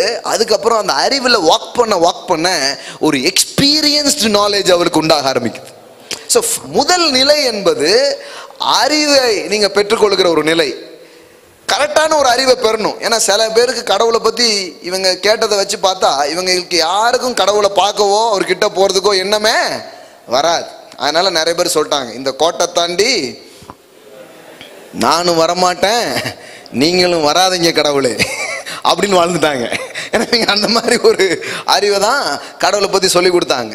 ஆனால் அவர் ஒரு நல்ல தகப்பனாக, நல்ல நண்பராக, நம்ம கூட நிற்கிறவராக, நம்முடைய குற்றங்களை கூட மன்னிச்சு நம்மளை ஏற்றுக்கொள்கிறவராக ஒரு அறிவு ஏற்படும் பொழுது அவர்கிட்ட இன்னும் நெருங்கி போக ஆரம்பிக்கிறோம். அப்போ இந்த வெளிப்பாட்டை, இந்த அறிவை போதனையின் வழியாக நீங்கள் பெறுவது ஒரு நிலை என்றால், அதை எடுத்துட்டு போய் நீங்கள் ஆக்டிவேட் பண்ணும்போது நீங்கள் வந்து எனக்கே வந்து அடுத்த வாரம் பிரசங்கம் பண்ணுவீங்க. புரியுதா உங்களுக்கு? பார்த்தோம் பாருங்க, அவர் கூட அவர் இப்படிப்பட்டவருங்க அப்படிம்பீங்க நீங்க. புரியுதா உங்களுக்கு? ஆமா, நிஜமா அப்படிதான் இருக்கும்.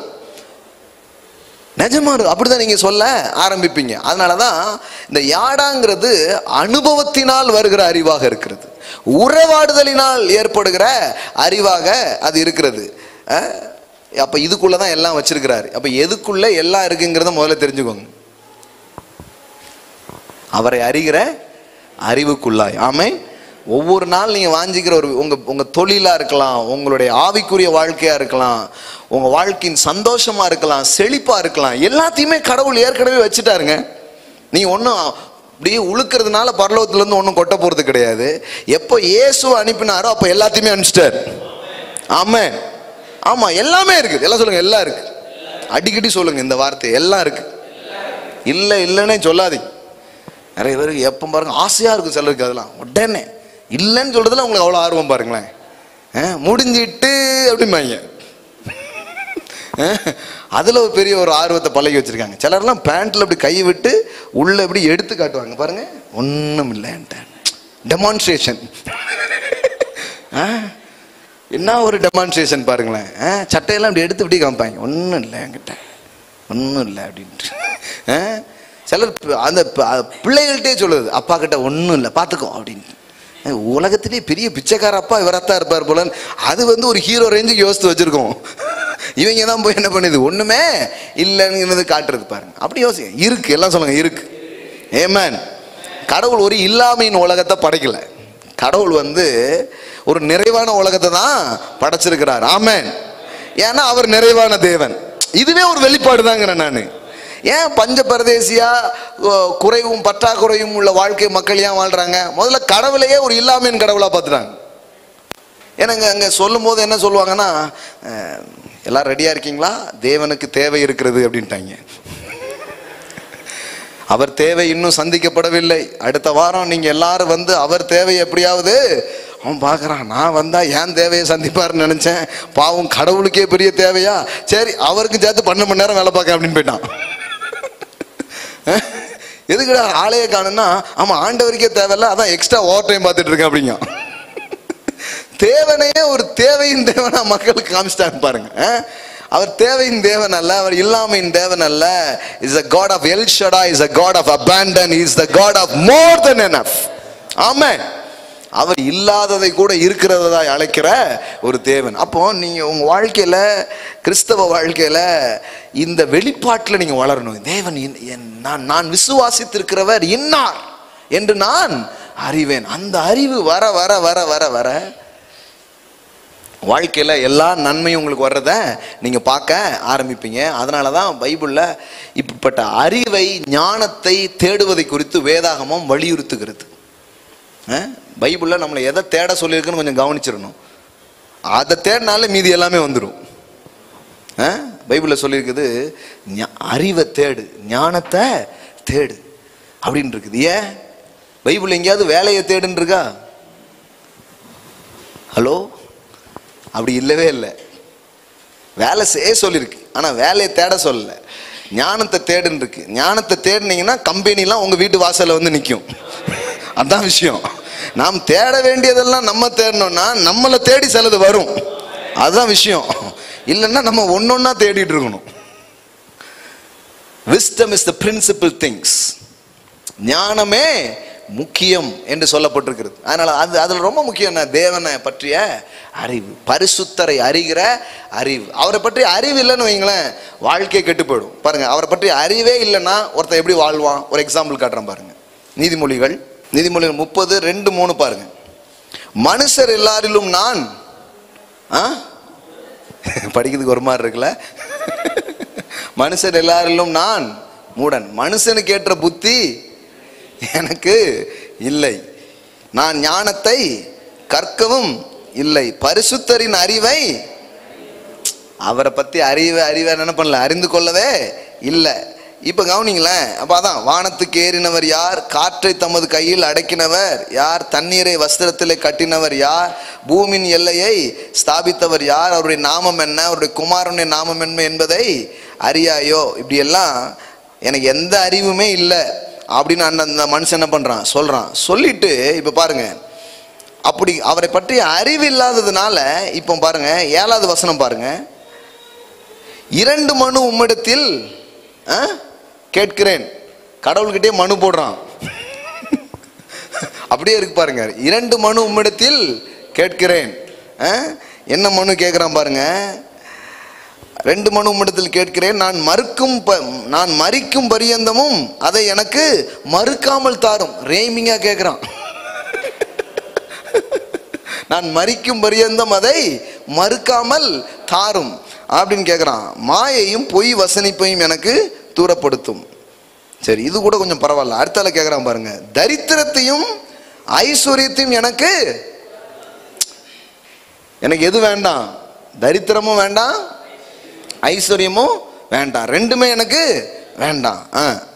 நான் பரிபூர்ணம். ஏன் வேண்டாம்னா இவன் சொல்றான் பாருங்க, நான் பரிபூர்ணம் அடைகிறதினால் மறுதலித்து கர்த்தர் யார் என்று சொல்லாதபடிக்கு என்ன நிறைய கொடுத்துட்டீங்கன்னா அப்புறம் நான் உங்களையே யாருன்னு கேட்டுருவேன். அதனால எனக்கு என்ன பண்ணிடாதீங்க, நிறைய கொடுத்துடாதீங்க.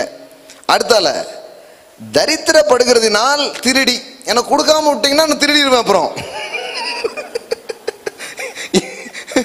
இது பிரேயரா இல்ல மிரட்டலா என்னன்னே தெரியல. பாருங்களேன் எப்படி பேசிருக்கான் பாருங்க. நிறைய கொடுத்தீங்கன்னா மறுதளிச்சிருவேன், கொடுக்கவே இல்லைன்னா திருடிடுவேன். அப்புறம் திருடி என் தேவனுடைய நாமத்தை வீணிலே, அப்புறம் உங்களுக்கு தான் கெட்ட பேர் பார்த்துக்கோங்க. அப்படி என் படியை எனக்கு அளந்து என்னை, ஒரு டைம்ல இது அவ்வளோ பக்தியான ஒரு ஜபமா இருக்கும். என் படியை எனக்கு அளந்து தாரும், அன்றாட படியை எனக்கு தாரும். உடனே நான் இதெல்லாம் ஜபமாவே பண்ண வச்சுட்டாங்க நிறைய பேர். படியை அளந்து தாரும் ஆண்டவரே, ரொம்ப கொடுத்துடாதீங்க ஆண்டவரே, அதே நேரத்தில் ரொம்ப கம்மி பண்ணிடாதீங்க. இதோ அண்ட ஒரு குடிசை அறவேறு கஞ்சி அப்படின்னு சொல்லிட்டு இதை ஒரு ஜபமாவே பண்ண வச்சுட்டாங்க பாருங்க. ரொம்ப நாளாக அப்படி பண்ணிட்டு இருந்தேன் மக்கள்லாம். அப்புறம்தான் இந்த ஜபத்தை வாசித்துட்டு அப்படியே போயிட்டோம். ஆனா இப்ப நம்ம முன்னாடி வாசித்தோமே, இவன் யாரு? பரிசுத்தரின் அறிவை அடையாத ஒரு நபரின் ஜபம் இது. அப்ப எவ்வளவு நாளா இவன் ஜபத்தை தான் சபையில பண்ணிட்டு இருந்திருக்காங்க. தேவனை குறித்த அறிவை ஒரு மனுஷன் அடையாததுனால அவன் ஜபம் எப்படி இருக்குது? இப்படிதான் இருக்குது. எனக்கு ரொம்ப கொடுத்துடாதீங்க, அப்புறம் உங்களே மறந்துடுவேன். எனக்கு கம்மியாகவும் தந்துடாதீங்க, உங்களுக்கு கெட்ட பேரை உண்டு பண்ணிடுவேன். எனக்கு ஏதோ கொஞ்சோல தாங்க. இந்த இந்த தாட்லாம் எப்படி வருதுன்னா தேவனை குறித்த அறிவு இல்லாதனால. தேவனை குறித்த அறிவு இருந்தா நீங்க ரொம்ப கேட்பீங்க, ரொம்ப கேட்டாலும் அவர் கூட தான் இருப்பீங்க. ஏன்னா இன்னும் அவர்கிட்ட இன்னும் ரொம்ப இருக்கு. எனக்கு எம்புட்டு தந்தாலும் நான் போக மாட்டேன், ஏன்னா அவர்கிட்ட இன்னும் இருக்கு. அதையும் வாங்கிட்டீங்கன்னா அப்பவும் இன்னும் அவர்கிட்ட இருக்கும். அதையும் வாங்கிட்டு அது இன்னும் இருக்கும். அவர் வற்றாதவர், அவர் குறைவே இல்லாதவர். ஆமென். அவர்கிட்ட இன்பம் குறையாது, அவர்கிட்ட சுவாரஸ்யம் குறையாது. ஒரு நாளும் போர் அடிக்கவே அடிக்காதுங்க. எடுக்க எடுக்க என்ன பண்ணிட்டே இருக்கும், வந்துட்டே இருக்கும். அப்போ இந்த மாதிரி ஜபங்கள்லாம் கூட மக்கள்கிட்ட ஏன் வருது?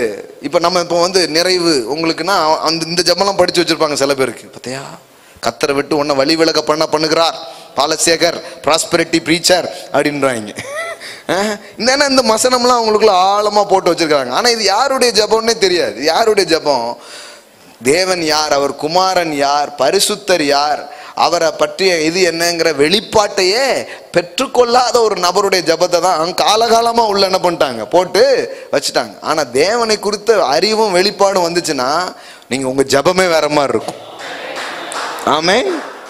நீங்க பெரிதினும் பெரிதுகள் அப்படிங்கிற மாதிரி ஜெபம் பண்ண ஆரம்பிச்சிருவீங்க. ஆமென். நீங்க பெரிய காரியத்தை கடவுள்கிட்ட கேட்பீங்க, சாதாரணமான காரியத்தை கடவுள்கிட்ட கேட்கவே மாட்டீங்க. உயர்ந்த காரியங்களுக்காக தேவனை நம்ப ஆரம்பிப்பீங்க. பாருங்க, தேவனை குறித்த வெளிப்பாடு, தேவனை குறித்த வெளிச்சம். இப்ப இயேசுவுக்கு பிதாவை பற்றிய வெளிப்பாடு இருந்தது, கரெக்டா? இருந்தா இல்லையா?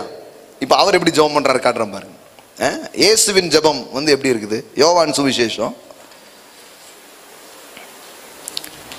நான் நமக்கு ஒரு பெரிய ஆசை, இந்த பூமியில ஒரு நாளாவது இயேசு பிதாவை பற்றி எப்படி ஃபுல்லா தெரிஞ்சிருந்தாரோ அந்த அறிவில் ஒரு நாளாவது வாழ்ந்துடணும் அப்படின்னு. அப்படி ஒரு நாள் நீங்க வாழ்வீங்கன்னா அந்த ஒரு நாளே வேற மாதிரி ஆயிடும். அததான் வாஞ்சிக்கணும். பிதாவை இயேசு எவ்வாறு அறிந்திருந்தார், அந்த அறிவு, அந்த வெளிப்பாடு, அந்த ரெவலேஷன்னால நம்ம நிரம்பின ஒரு நாள் போதுங்க.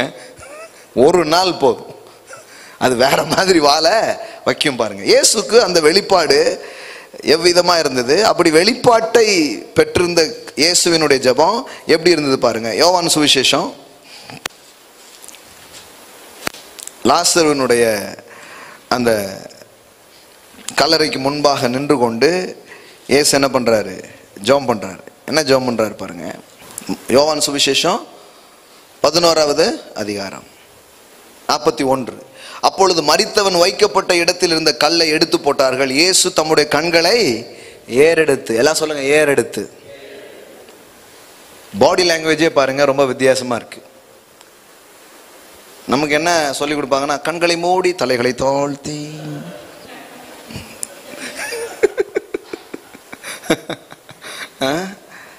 ஆனா இவரு எப்படி ஜெபம் பண்றாரு? கண்களை, பாடி லாங்குவேஜே வேற மாதிரி இருக்கு. அது is a boldness, it's a courage.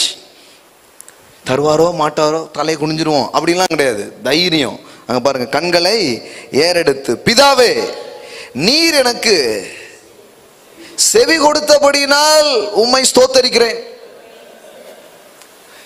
Hello, இன்னும் ஜெபம் ஆரம்பிக்கவே இல்லை, இன்னும் கேட்கல. நீர் எனக்கு செவி கொடுத்தபடினால் உம்மை, அதுவும் எங்க நின்றுட்டு தூக்கிட்டு போய் எல்லாம் தரங்க அப்படிங்கிறது இல்லை. இதுக்கு 4 நாள் ஆயிட்டு கலர்லாம் திறந்து வைங்கன்னு சொல்லிட்டு எனக்கு செவி கொடுத்தபடினால் உமக்கு ஸ்தோத்திரங்கிறாரு. கவனிங்க, நீர் எப்போதும் எனக்கு செவி கொடுக்கிறீர் என்று நான் அறிந்திருக்கிறேன். That is the revelation. நீர் எப்போதும் எனக்கு செவி கொடுக்கிறீர் என்று நான் அறிந்திருக்கிறேன்.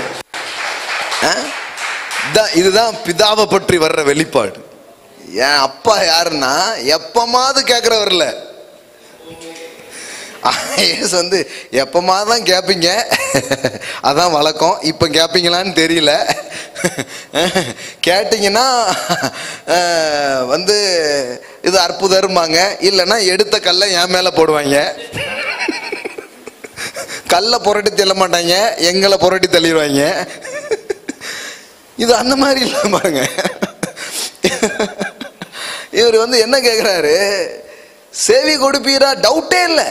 இது இது இது இது வந்து எப்படி வருது பாருங்களேன். நம்ம இதை தான் யோசிக்கணும், இதை தான் வாஞ்சிக்கணும். நான் எந்த இடத்துக்கு வரணும்னா இந்த இடத்துக்கு வரணும்.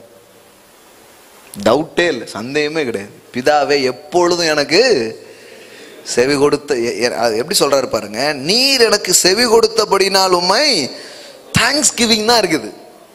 கெஞ்சலே கிடையாது, கொஞ்சல் தான். நமக்கு கெஞ்சலின் ஜெபம் சொல்லி கொடுத்துருக்காங்க, ஆனா இயேசு கொஞ்சலின் ஜெபம் தான் செஞ்சிருக்கிறார். ஆமென். ஸ்தோத்திரம்னா என்ன? அதான் அது வந்து கொஞ்சல். பிதாவே எப்போதும் செவி கொடுக்குறீங்கப்பா, எப்போதும் எனக்கு செவி கொடுக்கீங்க. ஒரு முறை கூட உங்க மூஞ்ச நீங்க திருப்பினது இல்லை, ஒரு முறை கூட நான் ஜெபம் பண்ணி நீங்க கேட்காம இருந்ததே இல்லை. எப்போதும் எனக்கு செவி கொடுக்கிறீர், நீர் இப்போதும் எனக்கு செவி கொடுக்கிறீர் என்று நான் அறிந்திருக்கிறேன். எல்லாம் சொல்லுங்க, நான் அறிந்திருக்கிறேன். எல்லாம் கேளுங்க. இயேசுவுக்கு இருந்த இந்த அறிவை பிதாவே எனக்கு தருவீராக. இயேசுவுக்கு இருந்த இந்த வெளிப்பாட்டை எனக்கு தருவீராக. இயேசு உம்மை எவ்வாறு அறிந்திருந்தாரோ அவ்வாறு அறிந்து கொள்ள எனக்கு உதவி செய்வீராக. ஆமென். உங்க டெய்லி பிரேயர்ல இதை சேர்த்துக்கோங்க. நான் உங்களை இயேசுவை போல நான் உங்களை தெரிஞ்சுக்கணும். அவருக்கு என்ன அறிவு பாருங்க. எனக்கு செவி கொடுத்தபடினால் உமக்கு ஸ்தோத்திரம், நீர் எப்பொழுதும், அதுதான் ரொம்ப முக்கியம் பாருங்களேன். அதனாலதான் யாராவது கடவுளை பத்தி சொன்னாங்களே அந்த ஸ்டேட்மெண்ட்ல நம்ம வாழக்கூடாது. இயேசு பிதாவை பத்தி என்ன சொன்னாரோ அந்த ஸ்டேட்மெண்ட்ல வாழணும். Because Jesus Christ is a perfect theology. He is a perfect theology. உண்மையான இறையியல் என்பது யாரோ சொன்னது கிடையாது. ஆண்டவரே நீர் எங்கே இருக்கிறீர், கேட்பீரா மாட்டீரோ அப்படின்னு யாரோ ஒருத்தங்க பைபிள் ஏதோ ஒரு ஜெபம் பண்ணிருப்பாங்க. அந்த ஜெபத்தை வச்சு பிதாவை நீங்க தெரிஞ்சுக்க கூடாது. குமாரன் ஜெபித்ததை வைத்து பிதாவை தெரிந்து கொள்ள வேண்டும். இயேசு கேட்டு பதிலளிக்கப்படாத ஜெபம் எதுவுமே இல்லை.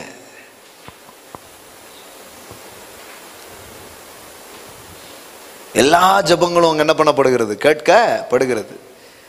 ஆனா கெத்செமனேல நம்ம இடத்துக்கு அவர் வரார். நம்ம இடத்துக்கு அவர் வரார் அப்படின்னா என்ன?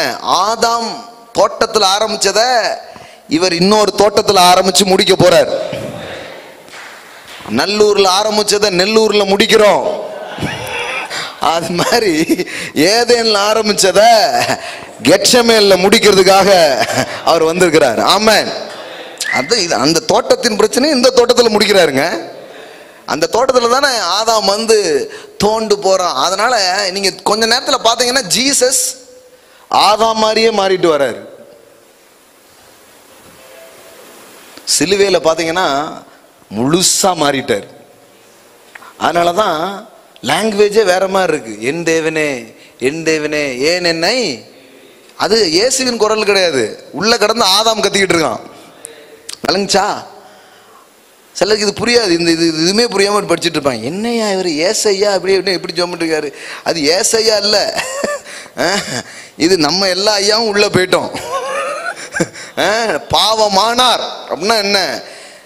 அது வரைக்கும் பிதாவை அவர் வந்து குமாரன் என்கிற அந்த கண்ணாடியில பார்த்துட்டு இருந்தவர் முதல்ல நம்ம கிளாஸை போட்டு பார்க்குறாரு. மனுவர்க்கமே கடவுளை குறித்து எப்படி உணருதுன்னா, கடவுள் என்னை கை விட்டுட்டாரு, கடவுள் என் ஜெபத்தை கேட்கல, கடவுள் வந்து எங்கேயோ போயிட்டாரு, என் மேல அவருக்கு ஒன்றும் அக்கறை இல்லை அப்படிங்கிற நினைவுக்கு மனுஷன் போயிட்டான். அந்த நினைவை அவர் அந்த சிலுவையில பிரதிபலிக்கிறார். அந்த கெத்செமனே தோட்டத்துல வந்து சொல்றாரு, இந்த பாத்திரம் என்னை விட்டு நீங்க கூடுமானால் நீங்கட்டுமே, உமக்கு சித்தமானால். அதுக்கு முன்னாடி இயேசு அப்படி ஜெபம் பண்ணி நீங்க பார்த்திருக்கவே மாட்டீங்க. பிதாவே உமக்கு சித்தமானால் லாசரு உயிரோடு வரட்டும், பிதாவே உமக்கு சித்தமானால் 5 அப்பம் 5000 ஆகட்டும்.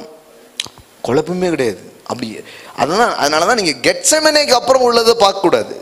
இப்ப சில இப்ப நான் வந்து எல்லா ஜெபத்தையும் கரெக்டா எதை கொண்டு வந்து நிப்பாட்டுவாங்க, கெட்செமனேலே உமக்கு சித்தமானால்னு சொன்னார் இல்லையா, அது ஒரு முறை தான் சொன்னார். நீங்க ஒவ்வொரு முறையும் சொல்லிட்டு இருக்கீங்க.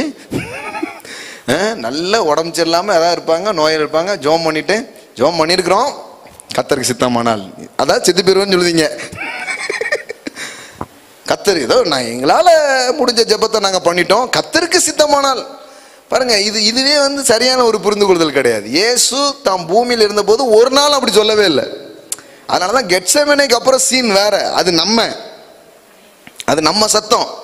நம்ம சத்தத்தை அவர் என்ன பண்ணாரு, பிரதிபலிச்சு அந்த சத்தத்தை கல்வாரியிலே முடிச்சிட்டார். இனிமே ஒருத்தர் அந்த சத்தத்தை போடவே கூடாது, எல்லாத்தையும் வாங்கி அடக்கம் பண்ணி முடிச்சிட்டார். சிலுவையில எல்லாம் என்ன பண்ணிடுச்சு, முடிஞ்சிடுச்சு. ஆனா அவர் இந்த பூமியில கல்வாரி பாடுகளுக்கு முன்பாக அவர் இந்த பூமியில வாழ்ந்த போது ஒரு முறை கூட அவருக்கு தன் ஜெபத்தை குறித்தோ பிதாவிட்ட கேட்கறது குறித்தோ ஒரு குழப்பமே வந்ததே கிடையாது. அவர்கிட்ட வந்தவங்களுக்கு நிறைய பேருக்கு குழப்பம் இருந்தது. ஒரு குஷ்டரோகி வந்து கேட்கிறான், என்ன கேட்கிறான், உனக்கு சித்தமானால் அவன் இயேசு வந்து கொஞ்சம் ஒரு நிமிஷம் நின்னுப்பா, அவர்கிட்ட கேட்டுக்கிறேன், எனக்கும் அந்த டவுட்டு தான். ஏன்னா குஷ்டரோகிகள் யாரும் இது வரைக்கும் சுகமானதே கிடையாது. குஷ்டரோகிகளை வந்து சுகம் யார் தான் ஆக்க முடியும், மேசியா எப்போ வராரோ அப்போதான் குஷ்டரோகி சுகமாவான். அது வரைக்கும் யாரும் ஆகவே முடியாது. அதனாலதான் பழைய ஏற்பாட்டில் கூட நாகமான் வந்து சுகத்துக்காக வரும்பொழுது எலியா என்ன பண்றாரு, கை வைக்க மாட்டேன்றாரு. எங்க போ, யோர்தான்ல போய் முழுகு சரியாயிடுன்னு அனுப்பிச்சு விட்டார். ஏன்னா இவர் தொட்டா போகும். ஆமென். சில அடையாளங்கள் மேசியாவுக்காக வைக்கப்பட்டது. அதனாலதான் சுஸ்தமான உடனே இயேசு சொல்றாரு, நீங்க சுகமானதை போய் யாருக்கு சொல்லுங்க, ஆசாரி சொன்னா அவனுக்கு ஒரு மாதிரி ஆயிடும். என்னது சுகமாயிட்டியா, அப்ப மேசியா வந்துட்டாரா, புரியுதா? அதுக்கு தான் அப்படி அனுப்பிச்சு விட்டார். அவனுக்கு தெரியட்டும், அவர் தான் வந்திருக்கிறாருங்கிறது தெரியட்டும். வேற ஒருத்தர் இல்ல, அவர் தான் அந்த வார்த்தை, அவர் தான் சொல்லப்பட்டவர் வந்திருக்கிறார் அப்படிங்கிறது தெரியட்டும்ங்கிறதுக்கு தான் என்ன பண்றாரு, அப்படி அனுப்புறார். அப்போ குஷ்டரோகி வந்து கேட்கும் போது அவர் வந்து எனக்கும் டவுட்டு தான்ப்பா அப்படின்னு என்ன பண்ணல சொல்ல பாருங்க. அவர் சொன்னார், சித்தம் உண்டு சுத்தமாகு. ஆமென்.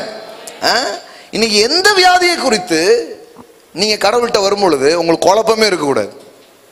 இன்னொன்னு சொல்றேன், எந்த மனுஷனை குறித்தும் நீங்க கடவுள்கிட்ட வரும்போது உங்களுக்கு குழப்பமே இருக்கக்கூடாது. இந்த மனுஷன் சுகமாவானா அல்லது இந்த வியாதி சுகமாவதான் குழப்பமே வரக்கூடாது. ஏன்னா ஒருவனும் கெட்டு போகாதபடிக்கு தேவன் தன் குமாரனை கல்வாரி சிலுவையில் மரிக்கும்படி அவர் அனுப்பினார். ஆமென். அவன் கடவுளை அறிஞ்சிருக்கலாம், அறியாம இருக்கலாம், ஞானஸ்தானம் எடுத்திருக்கலாம், எடுக்காம இருக்கலாம், அவன் பேர் எதுவானாலும் இருக்கலாம், அவன் வந்து ஊர்லயே மோசமான ஆளா இருக்கலாம். அப்படி ஒரு ஆளுக்கு நீங்க ஜோம் பண்ண போயிருக்கீங்க, எப்படி ஜோம் பண்ணுவீங்க? ஏதோ நாங்க பண்ணியிருக்கோம், கர்த்தர் வந்து அவருடைய சித்தம் அப்படின்னீங்கன்னா அதுக்கு நீங்க ஜோம் பண்ணாமலே வந்திருக்கலாம். அப்படி கிடையாது. அதனாலதான் சொல்றேன் நான், குஷ்டரோகியா இருக்கலாம், எந்த வியாதியா இருக்கலாம், நீ நோயின்னு பாத்தீங்கன்னா உங்களுக்கு ஒரு வெளிப்பாடு வரணும். என்ன வெளிப்பாடு வரணும்? சுகம்தான் கடவுளுடைய சித்தம். 100க்கு 100 தேவன் சுகமாக்குகிற தேவனா இருக்கிறார். ஆமென். அதை பத்தி டவுட்டே இருக்கக்கூடாது. அது எந்த நோயா இருக்கலாம், சின்ன நோயா இருக்கலாம், பெரிய நோயா இருக்கலாம், முகத்துல இருக்கிற பருவா இருக்கலாம், இல்ல கேன்சர் கட்டியா இருக்கலாம். Healing is God's perfect will. Amen. 100க்கு 100 தேவன் சுகமாக்குகிறவர். அதனாலதான் இயேசு கிட்ட வந்த எல்லோரும் இயேசு சுகமாக்குனார்.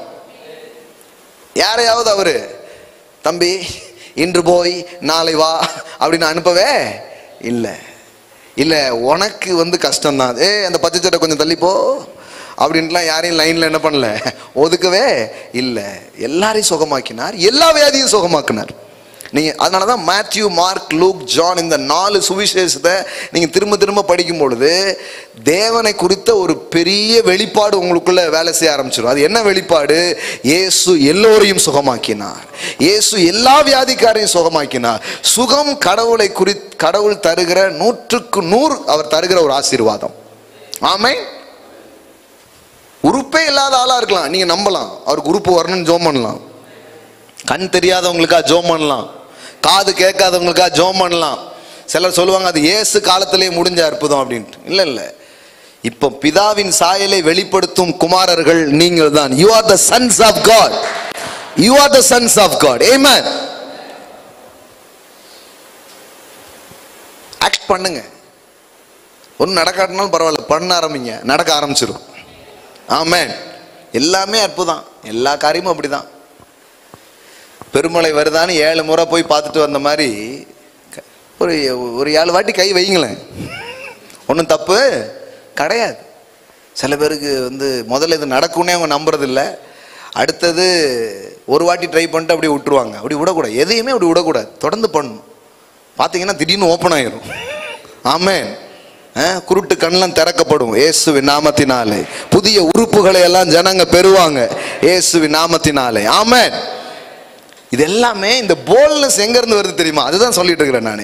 இப்படிப்பட்ட ஒரு போல்னஸ், இப்படிப்பட்ட ஒரு தைரியம் எல்லாம் எங்க இருந்து வரும்னா அவரை பற்றிய அறிவு.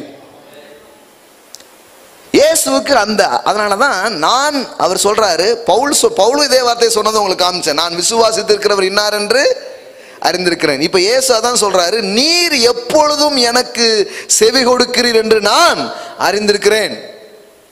அதனாலதான் ஜெபத்தை விட ரொம்ப முக்கியமான ஒரு மேட்டர் இருக்கு. அது பிதாவை நீங்கள் அறிவது. நிறைய கிறிஸ்தவங்க ஜெபம் பண்றாங்க, ஆனா அம்புட்டு ஜெபமும் எங்க போச்சுன்னே தெரியல. என்ன பிரதர் எம்புட்டு ஜெபம் பண்ணியிருக்கேன், ஜெபம் பண்ணி சோர்ந்து போன ஆட்கள்லாம் இருக்கிறாங்க. நம்மளாம் சோர்ந்து போனா ஜெபம், சில ஜெபம் பண்ணியே சோர்ந்து போயிட்டாங்க.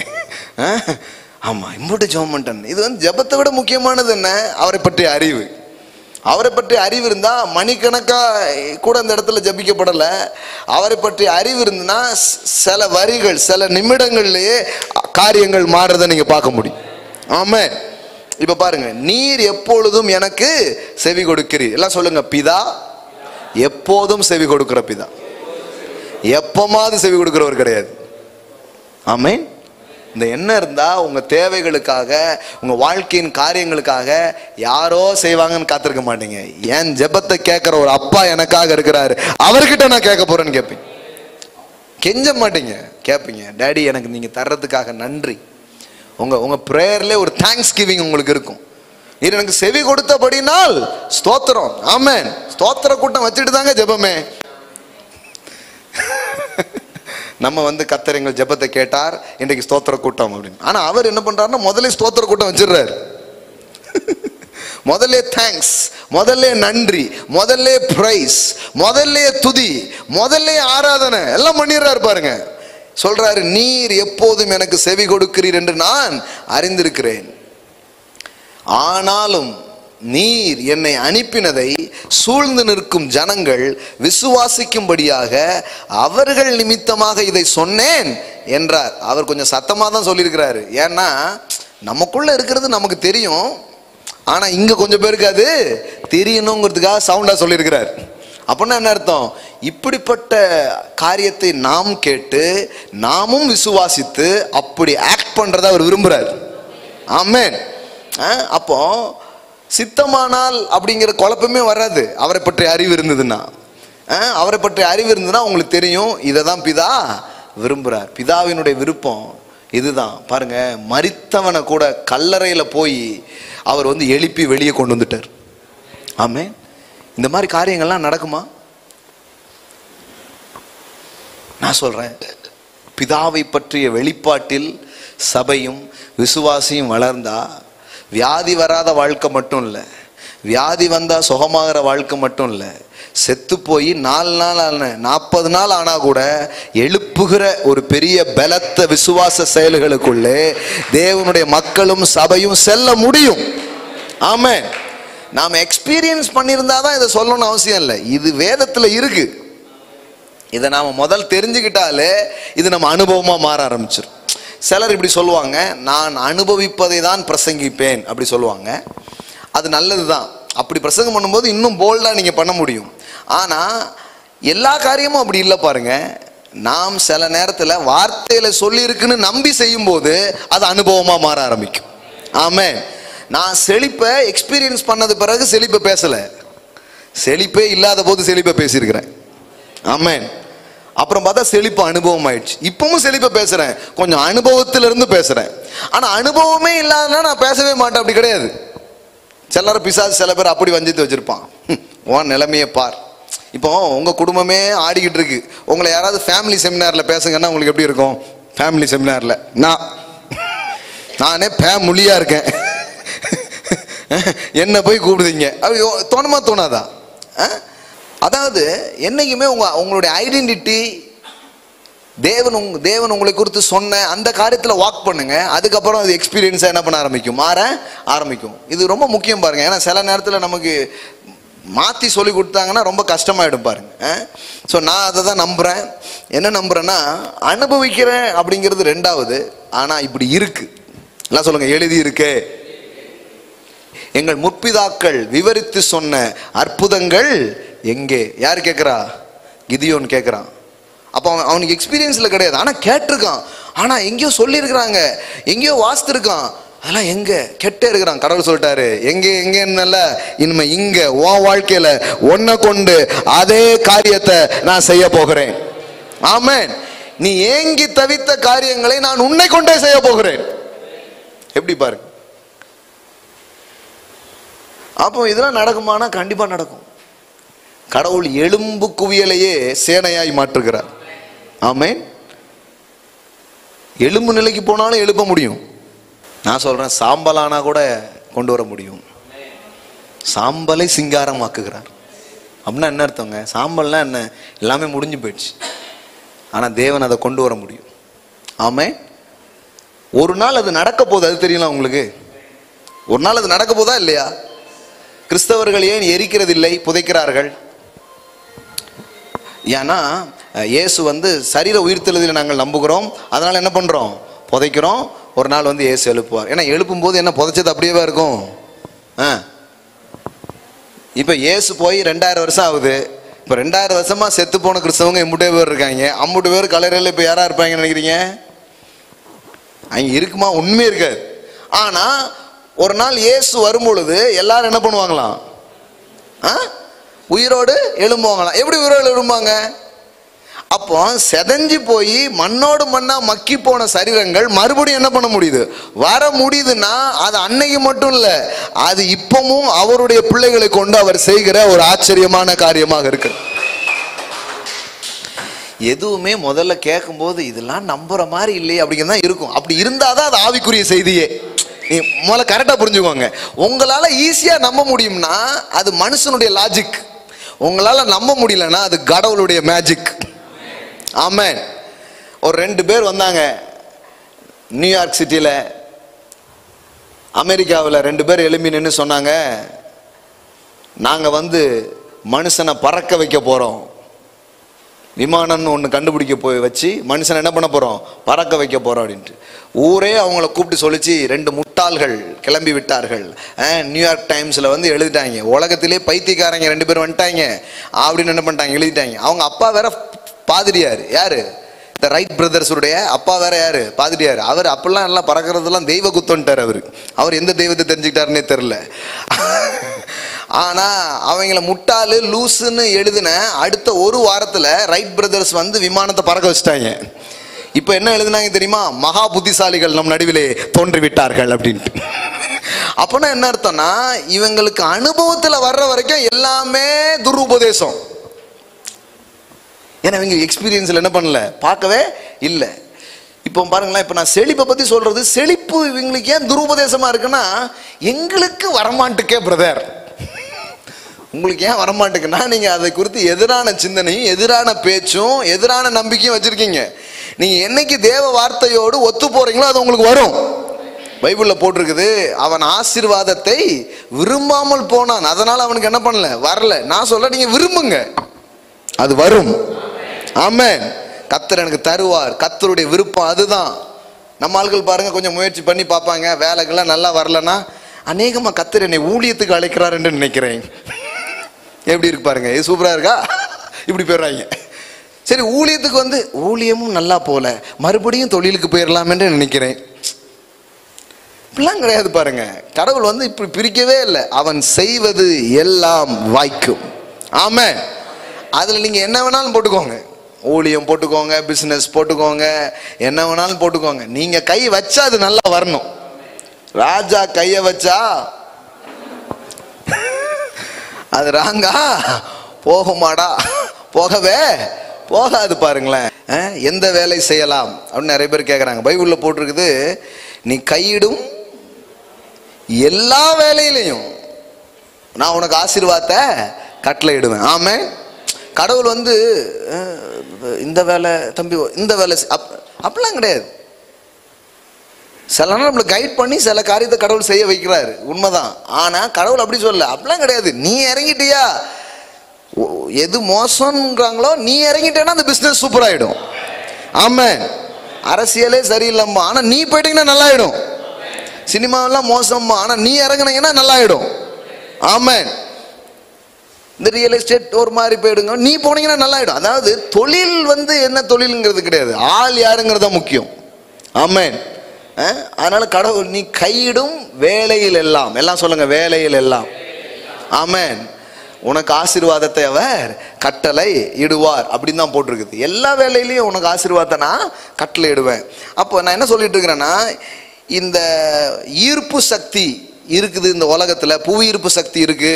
அதனால கனமான பொருள் மேல என்ன பண்ண முடியாது, எழும்பவே முடியாதுங்கிற ஒரு புரிந்து கொள்ளுதலுக்குள்ள தான் உலகம் வாழ்ந்துட்டு இருந்தது.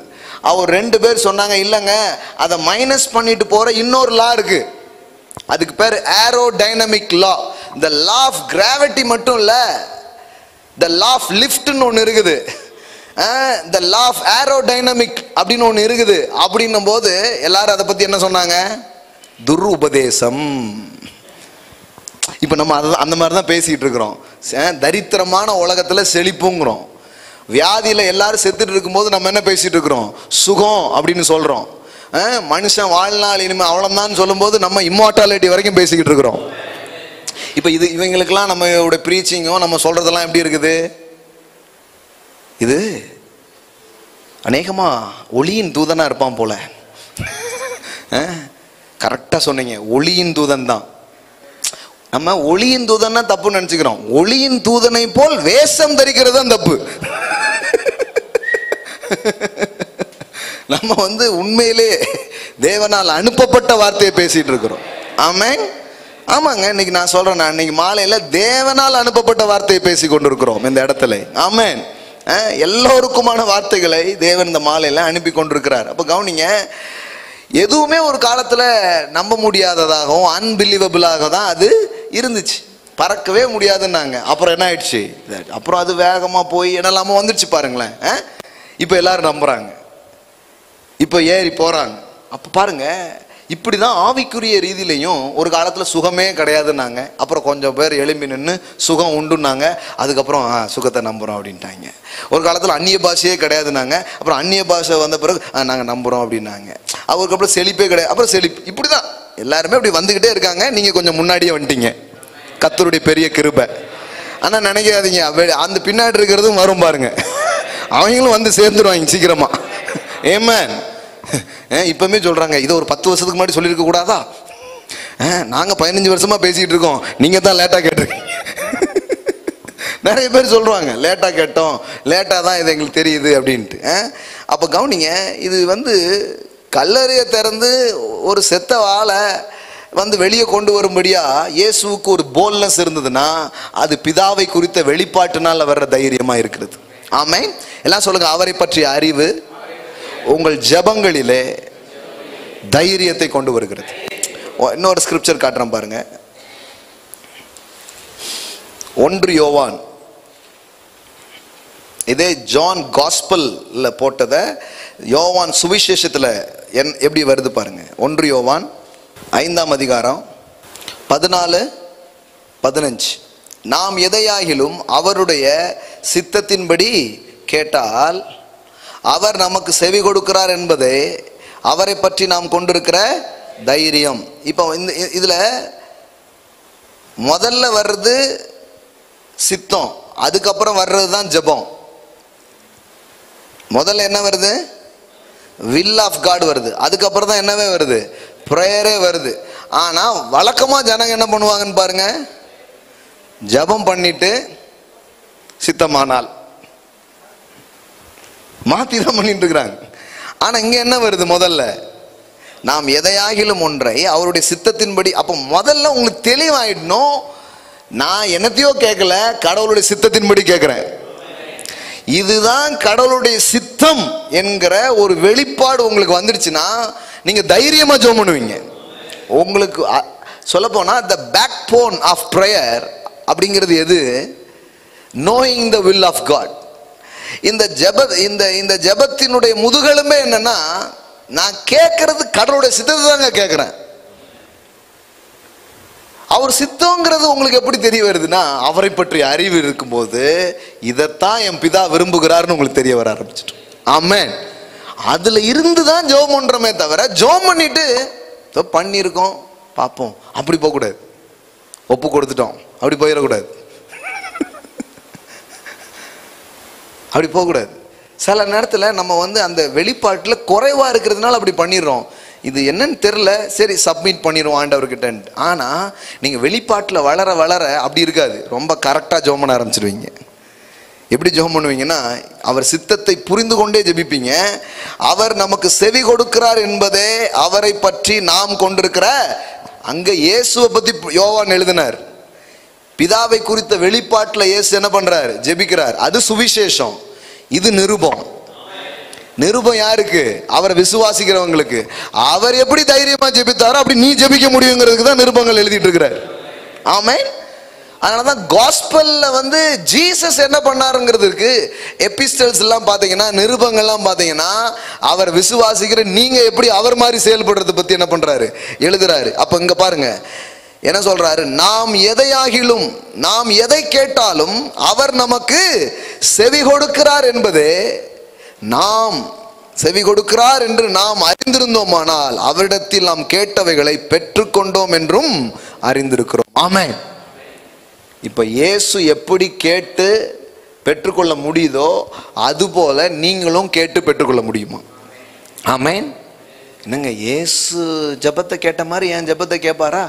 அதே அப்பா தான், அதே மாதிரி பிள்ளையா தான் உங்களை பார்க்கிறார். இவர் என் நேசகுமாரன்னு இயேசுவை பார்த்து சொன்னார, அதை தான் உங்களை பார்த்துன்னு சொல்லியிருக்கிறார். ஆமென். என்னங்க, அவர் தான் குமாரன், நான் குமாரனா அப்படின்னு நிறைய பேர் டவுட் இருக்கு பாருங்க. அதனால தான் யோவான் பாருங்க, அதே யோவான் 1 யோவான் 3ஆம் அதிகாரம் 1வது வசனம் பாருங்க. நாம் தேவனுடைய பிள்ளைகள் என்று அழைக்கப்படுவதினாலே. நாம் எப்படி அழைக்கப்படுறோம்? இயேசு யாரு? தேவனுடைய பிள்ளை. நீங்க யாரு? நாம் தேவனுடைய பிள்ளைகள் என்று அழைக்கப்படுகிறதினாலே பிதாவானவர் நமக்கு பாராட்டின அன்பு எவ்வளவு பெரிதென்று பாருங்கள். உலகம் அவரை அறியாதபடியினால் நம்மையும் அறியவில்லை. பிரியமானவர்களே, இப்பொழுது தேவனுடைய பிள்ளைகளாய் இருக்கிறோம் அப்படிங்கிறார். நீங்க இப்பவுமே யாரா இருக்கிறீங்க? You are the sons of God. Amen. அப்ப அந்த இதை தரார் பாருங்க, அதே போல்னஸ் உங்களுக்குள்ள தரார். அதே பிதா கிட்ட தான் நீங்க வரீங்க. அப்ப இது புரிஞ்சாலே உங்க ஜெபமே தைரியமா இருக்க ஆரம்பிக்கும். கிடைக்குமா கிடைக்காதா, வருமா வராதா, நம்ம கேட்டுட்டோம் கொடுக்கல, அவர் கொஞ்சம் பெரிய ஆளா தெரியுது, அவர்கிட்ட சொல்லி கேட்க வைப்போம், கொஞ்சம் ரெக்கமெண்டேஷன் பண்ணிடுவோம், பண்ணிட்டா கொஞ்சம் ஜெபத்தை என்ன பண்ணிடுவாரு? கேட்டுருவாரு. அப்படிலாம் கிடையாது. ஒருத்தருக்காக ஒருத்தர் ஜெபிக்கலாம். ஆமென். நான் எப்பவுமே அதை சொல்லியிருக்கிறேன். எனக்காக நீங்க ஜெபம் பண்ணலாம், உங்களுக்காக நான். இது எப்பவுமே செய்ய வேண்டியது. ஆனா ஒருவர் எல்லோருக்கும் ஜெபிப்பார் அப்படி கிடையாது. ஒருவருக்காக ஒருவர் என்ன பண்ணலாம்? ஜெபிக்கலாம். ஆனா ஒருவரே எல்லோருக்கும் ஜெபிப்பார் அப்படிங்கிறது இங்க கிடையாது. பவுல் அப்போஸ்தலனே சொல்றாரு, நான் சுவிசேஷத்தை கரெக்டா சொல்லணுங்கிறதுக்காக அந்த வாக்கு, சரியான வார்த்தைகள் எனக்கு கிடைக்கும்படி எனக்காக என்ன பண்ணுங்க? ஜெபம் பண்ணுங்கன்னு பவுல் பிரேயர் ரெக்வெஸ்ட்டை விசுவாசிகள்கிட்ட கேட்கிறார். எனக்காக என்ன பண்ணிக்கோங்க? ஜெபம் பண்ணிக்கோங்கிறாரு. அதே மாதிரி பவுல் உங்களுக்காக நான் இடைவிடாமல் சில காரியத்துக்காக என்ன பண்றேன்? ஜெபம் பண்றேன்னு என்ன பண்றாரு? சொல்றாரு. அப்போ ஒருவருக்காக ஒருவர் ஜெபிக்கிற ஒரு சிஸ்டம் தான் பைபிள்ல இருக்குதே தவிர ஒருத்தர் எல்லாருக்கும் ஜெபிப்பாருங்கிறதே கிடையாது. அது ஏன் வந்துடுச்சுன்னா, இவங்க ஜெபத்துல ஒரு வல்லமை இருக்குங்கிறத இவங்க தெரிஞ்சுக்கல. நான் ஜெபிச்சு கேட்பாரா, அந்த டவுட் ரொம்ப இருக்கு. நான் நிறைய சொல்ல, நீங்க ஜெபம் பண்ணு. இல்லை பிரதர், நாங்கள் பண்ணுவோம், இருந்தாலும் நீங்கள் நீங்க பண்ண அவர் கேட்பாருங்க. நான் உங்களுக்கு பண்றேன், நீங்களும் எனக்கு பண்ணுங்க. நான் எப்படி போய் உங்களுக்கு பண்ண முடியும்? இங்கதான் நம்ம என்ன பண்றாங்க, அப்படியே கீழே போயிட்டாங்க பாருங்க. அந்த வெளிப்பா இதுக்கு வந்துடுச்சுன்னா எல்லாருமே எப்படி ஆயிடுவோம்னா, நீங்க எனக்கா ஜெபம் பண்ணுவீங்க, நான் உங்களுக்கா ஜெபம் பண்ணுவேன். ஆமென். அப்படிதான் பண்ணுவோம். உங்க ஜெபத்துக்கு நீங்க என்ன கேட்டாலும் அவர் செவி கொடுப்பாருங்கிற ஒரு வெளிப்பாடு உங்களுக்கு என்ன பண்ணிடும், வந்துடும். எல்லாம் சொல்லுங்க, பிதாவை குறித்த அறிவு. ஆமென். ஒரே ஒரு எசன்ஸ், ஒரே ஒரு பாயிண்ட் எடுத்து தான் அவ்வளோ தூரம் போயிட்டோம். 3ஆம் அதிகாரத்துக்குள்ளேயே போல 2ஆம் அதிகாரத்தை அப்படியே எடுத்து கொஞ்சம் காமிச்சேன். எது வரைக்கும் ரூத் பொறுக்கிக்கிட்டு இருந்தானா, போவாசை பற்றிய வெளிப்பாடு கிடைக்காத வரைக்கும். எப்போ போய் உரிமையா போவாசின் களத்திலேயே அவ போய் உரிமை கொண்டு அவனிடத்திலே பெற்றுக்கொண்டு வர முடிஞ்சதுன்னா, அவன் யார் என்கிற அறிவை இவள் பெற்ற பிறகு. ஆமென். நீங்க சாதாரணமான ஒரு வாழ்க்கை வாழ்றதுக்கும் தேவனை குறித்த வெளிப்பாட்டின் அறிவின் வாழ்க்கைக்குள்ள நீங்க வர்றதுக்கும் பெரிய வித்தியாசம் இருக்குது. அது வெற்றி உள்ள ஒரு வாழ்க்கையாக இருக்க ஆரம்பிக்கும். ஆமென். எல்லாரும் எழுந்து நிற்போம். Thank you Jesus. ஆமென். வா,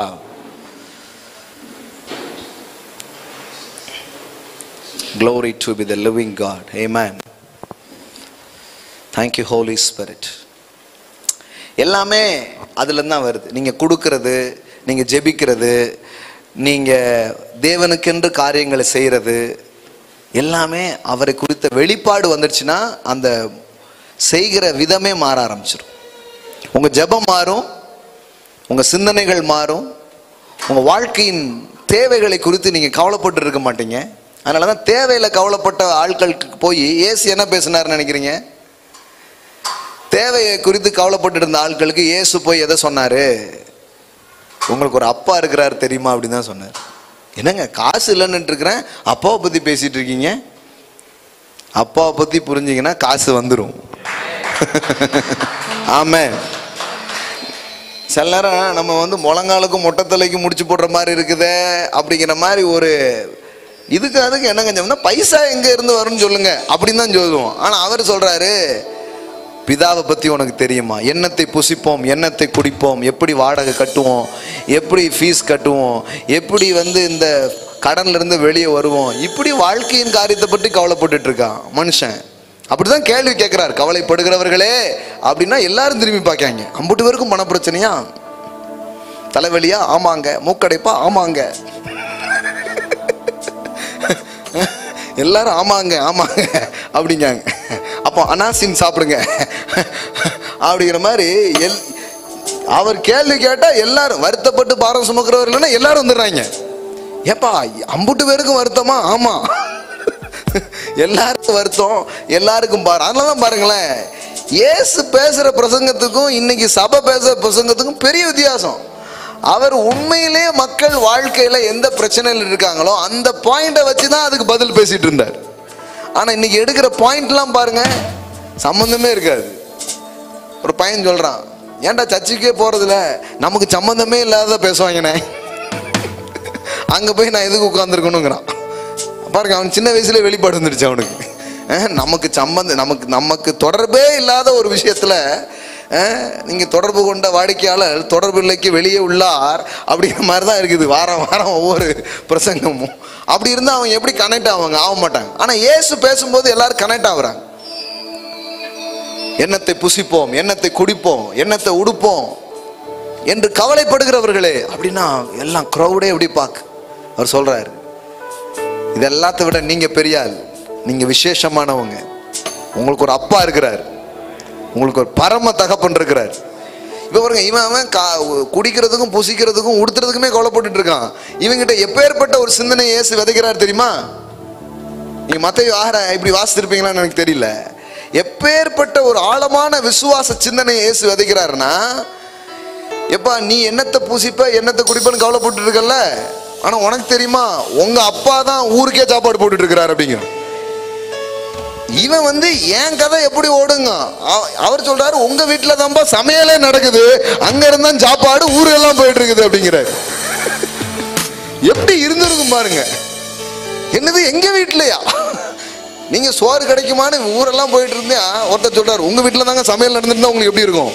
அது மாதிரிதான் ஏன் சொல்றாரு, என் அப்பா தான் எல்லாத்துக்கும் சாப்பாடு போடுறாரு இயேசு பேசலங்க. அந்த மத்தேயு 6ல் நீங்க கவனிச்சு பாருங்க, அந்த ஃப்ரேஸ் வந்து ரொம்ப இம்பார்ட்டன்ட். அவர் அந்த வரிகள் ரொம்ப முக்கியமானது. அவர் சொல்றாரு, என் அப்பா தான் எல்லாருக்கும் சாப்பாடு போடுறாரு, வா உனக்கும் போடுவார். அப்படி சொல்லல. அவர் சொன்னது என்னன்னா, உங்கள் பரமபிதா எல்லோரையும் பிழை போட்டி கொண்டிருக்கிறார். ஆமென். அப்படின்னா என்ன? Your dot is rich dad. உங்க அப்பா தான் படி அளந்து கொண்டிருக்கிறார். உங்க அப்பா தான் பூக்களை உடுத்து வித்து கொண்டிருக்கிறார். உங்க அப்பா தான் அண்ட சராசரங்களையே போஷிக்கிறவராக அவர் இருக்கிறார். நீ அவருடைய பிள்ளை, நீ அவருடைய சாயல், நீ இந்த படைப்புகளுக்கெல்லாம் மகுடம். You are the crown of the creation. உன் தேவை அவர் சந்திக்க மாட்டாரா? உனக்கு அவர் உதவ மாட்டாரா? உன் கடன்ல இருந்து வெளியே வர, உன் பினான்சியல் ப்ராப்ளத்துல இருந்து வெளியே வர, உன் வாழ்க்கையின் தேவையை சந்திக்க அவர் எப்படி உனக்கு உதவாம இருப்பார்? கண்டிப்பா உனக்கு உதவுவார். உனக்கு ஒரு கதவை திறப்பா, உனக்கு ஒரு வாசலை திறப்பா, உனக்கு ஒரு அதிசயத்தை செய்வா, உன் வாழ்க்கையில ஒரு அற்புதத்தை அவர் நிகழ்த்துவா. அப்படிப்பட்ட நல்ல அப்பாவாக அவர் இருக்கிறார். அப்பா, இதெல்லாம் இதை வந்து கேட்கும் போது அவங்களுக்கு எப்படி இருந்துரும் கொஞ்சம் யோசித்து பாரு. நல்லா புரியுது பாரு. அதனாலதான் நான் இந்த மாதிரியே எடுக்கிறது பேசும்போதெல்லாம். உங்க அப்பா தான்டா எல்லாருக்கும் கொடுக்குறாரு அப்படின்னா அவனுக்கு எப்படி இருக்கும்? ஏன் அப்பாவா, ஏன் தகப்பனா? எங்க வீட்டுல இருந்து தான் எல்லாருக்கும் சாப்பாடு போதா? எங்க வீட்டுல இருந்து தான் எல்லாருக்கும் ட்ரெஸ் போதா? எங்க வீட்டுல இருந்து தான் எல்லாருக்கும் ஜீவன் போதா? கண்ணெல்லாம் விரிஞ்சிடுச்சு எல்லாருக்கும். சொல்றாரு, இவரை தெரிஞ்சுக்கோ, இவர் யாருன்னு புரிஞ்சுக்கோ, அப்பொழுது இவைகள் எல்லாம் உங்களுக்கு கூட கொடுக்கப்படும். ஆமென். All things added unto you. All things added unto you. எல்லாம் உனக்கு கூட கொடுக்கப்படும். ஆமென். ஹalleluya. ஹalleluya. இந்த மாலையில் அவரை நோக்கி பார்ப்போம். உங்களுக்கு ஒரு நல்ல தகப்பன் இருக்கிறார். You have a good daddy. நன்மைகளின் பிதா. அவர் தாராளமானவர். வேதம் சொல்கிறது, நல்லோர் மேலும் தீயோர் மேலும் மலையை வருஷிக்கிற ஒரு நல்ல பிதா. நன்றி உள்ளவர்களுக்கும் நன்றி அறியாதவர்களுக்கும் கூட உதவுகிற ஒரு நல்ல அப்பா. சொந்த பிள்ளை, அவர் பிள்ளை நீங்க. உங்களுக்கு உதவாமல் இருப்பாரா? உங்களுக்கு செய்யாமல் இருப்பாரா? உங்களுக்கு பதில் அளிக்காமல் இருப்பாரா? உங்கள் ஜெபங்களை கேட்காமல் இருப்பாரா? ஒருபோதும் இல்லை, ஒருபோதும் இல்லை.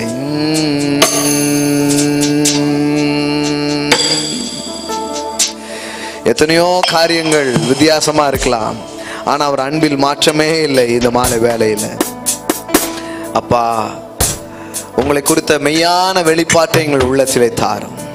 தானியேல் 11:32 சொல்லப்பட்டிருக்கிறது போல, தங்கள் தேவனை அறிந்திருக்கிற ஜனங்கள் திடன் கொண்டு அதற்கு ஏற்றபடி செய்கிறார்கள். உங்களை குறித்த அறிவு, உங்களை குறித்த வெளிப்பாடு, தம்முடைய மகிமையினாலும் காருண்யத்தினாலும் எங்களை அழைத்தவரை அறிகிற அறிவினாலே எங்கள் ஜீவனுக்கும் தேவ பக்திக்கும் வேண்டிய எல்லாம் எங்களுக்கு உண்டாகிறது. உங்களை குறித்த அறிவு எங்கள் இல்லாமல் பண்ணுகிறது. உங்களை குறித்த அறிவு எங்களுடைய ஜெப வாழ்க்கையில இருக்கிற தாழ்வான நிலைகளை அது மாற்றுகிறது. உங்களை குறித்த மெய்யான அறிவு எங்களுக்குள்ள தைரியங்களை கொண்டு வருகிறது. ஓ, we love you Jesus. மகிமையின் பிதாவை நீங்கள் அறிந்து கொள்ளும்படி பவுல் எபேசு சபைக்காக ஜெபித்தது போல, இங்க இருக்கிற ராயல் ஃபேமிலிக்காக, இது ஆன்லைன்ல பார்த்து கொண்டிருக்கிற பிள்ளைகள் யாரா இருந்தாலும் சரி, அந்த ஜெபத்தை இன்றைக்கு நான் எனக்காகவும் இங்க இருக்கிற மக்களுக்காகவும் நான் ஜெபிக்கிறேன்.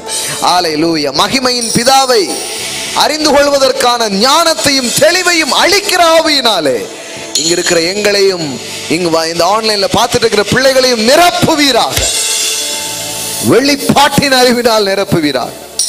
ஆண்டவரே, உங்களை குறித்த புரிந்து கொள்ளுதல், நான் விசுவாசித்திருக்கிறவர் இன்னார் என்று அறிவேன் என்று இயேசு சொன்னது போல, பவுல் சொன்னது போல, இன்னைக்கு இந்த இடத்துல இருக்கிற எங்களுக்கும் அந்த எக்ஸ்பீரியன்ஸை கொடுங்க.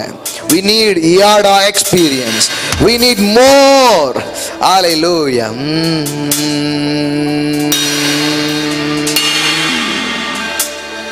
thank you Father.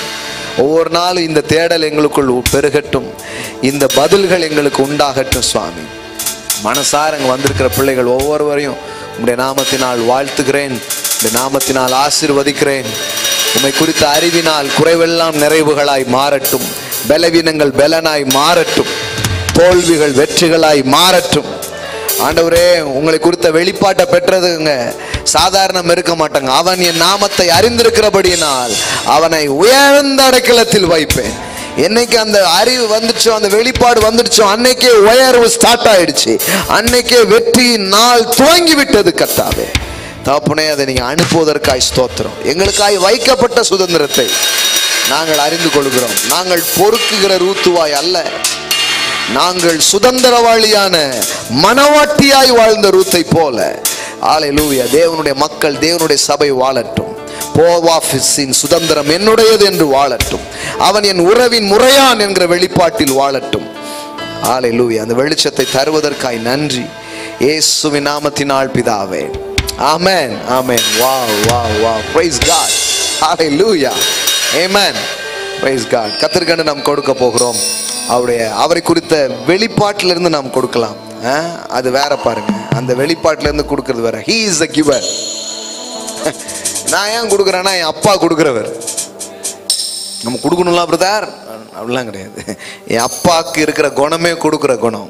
My God is a giver. My dad is a giver. He is a giver. Amen.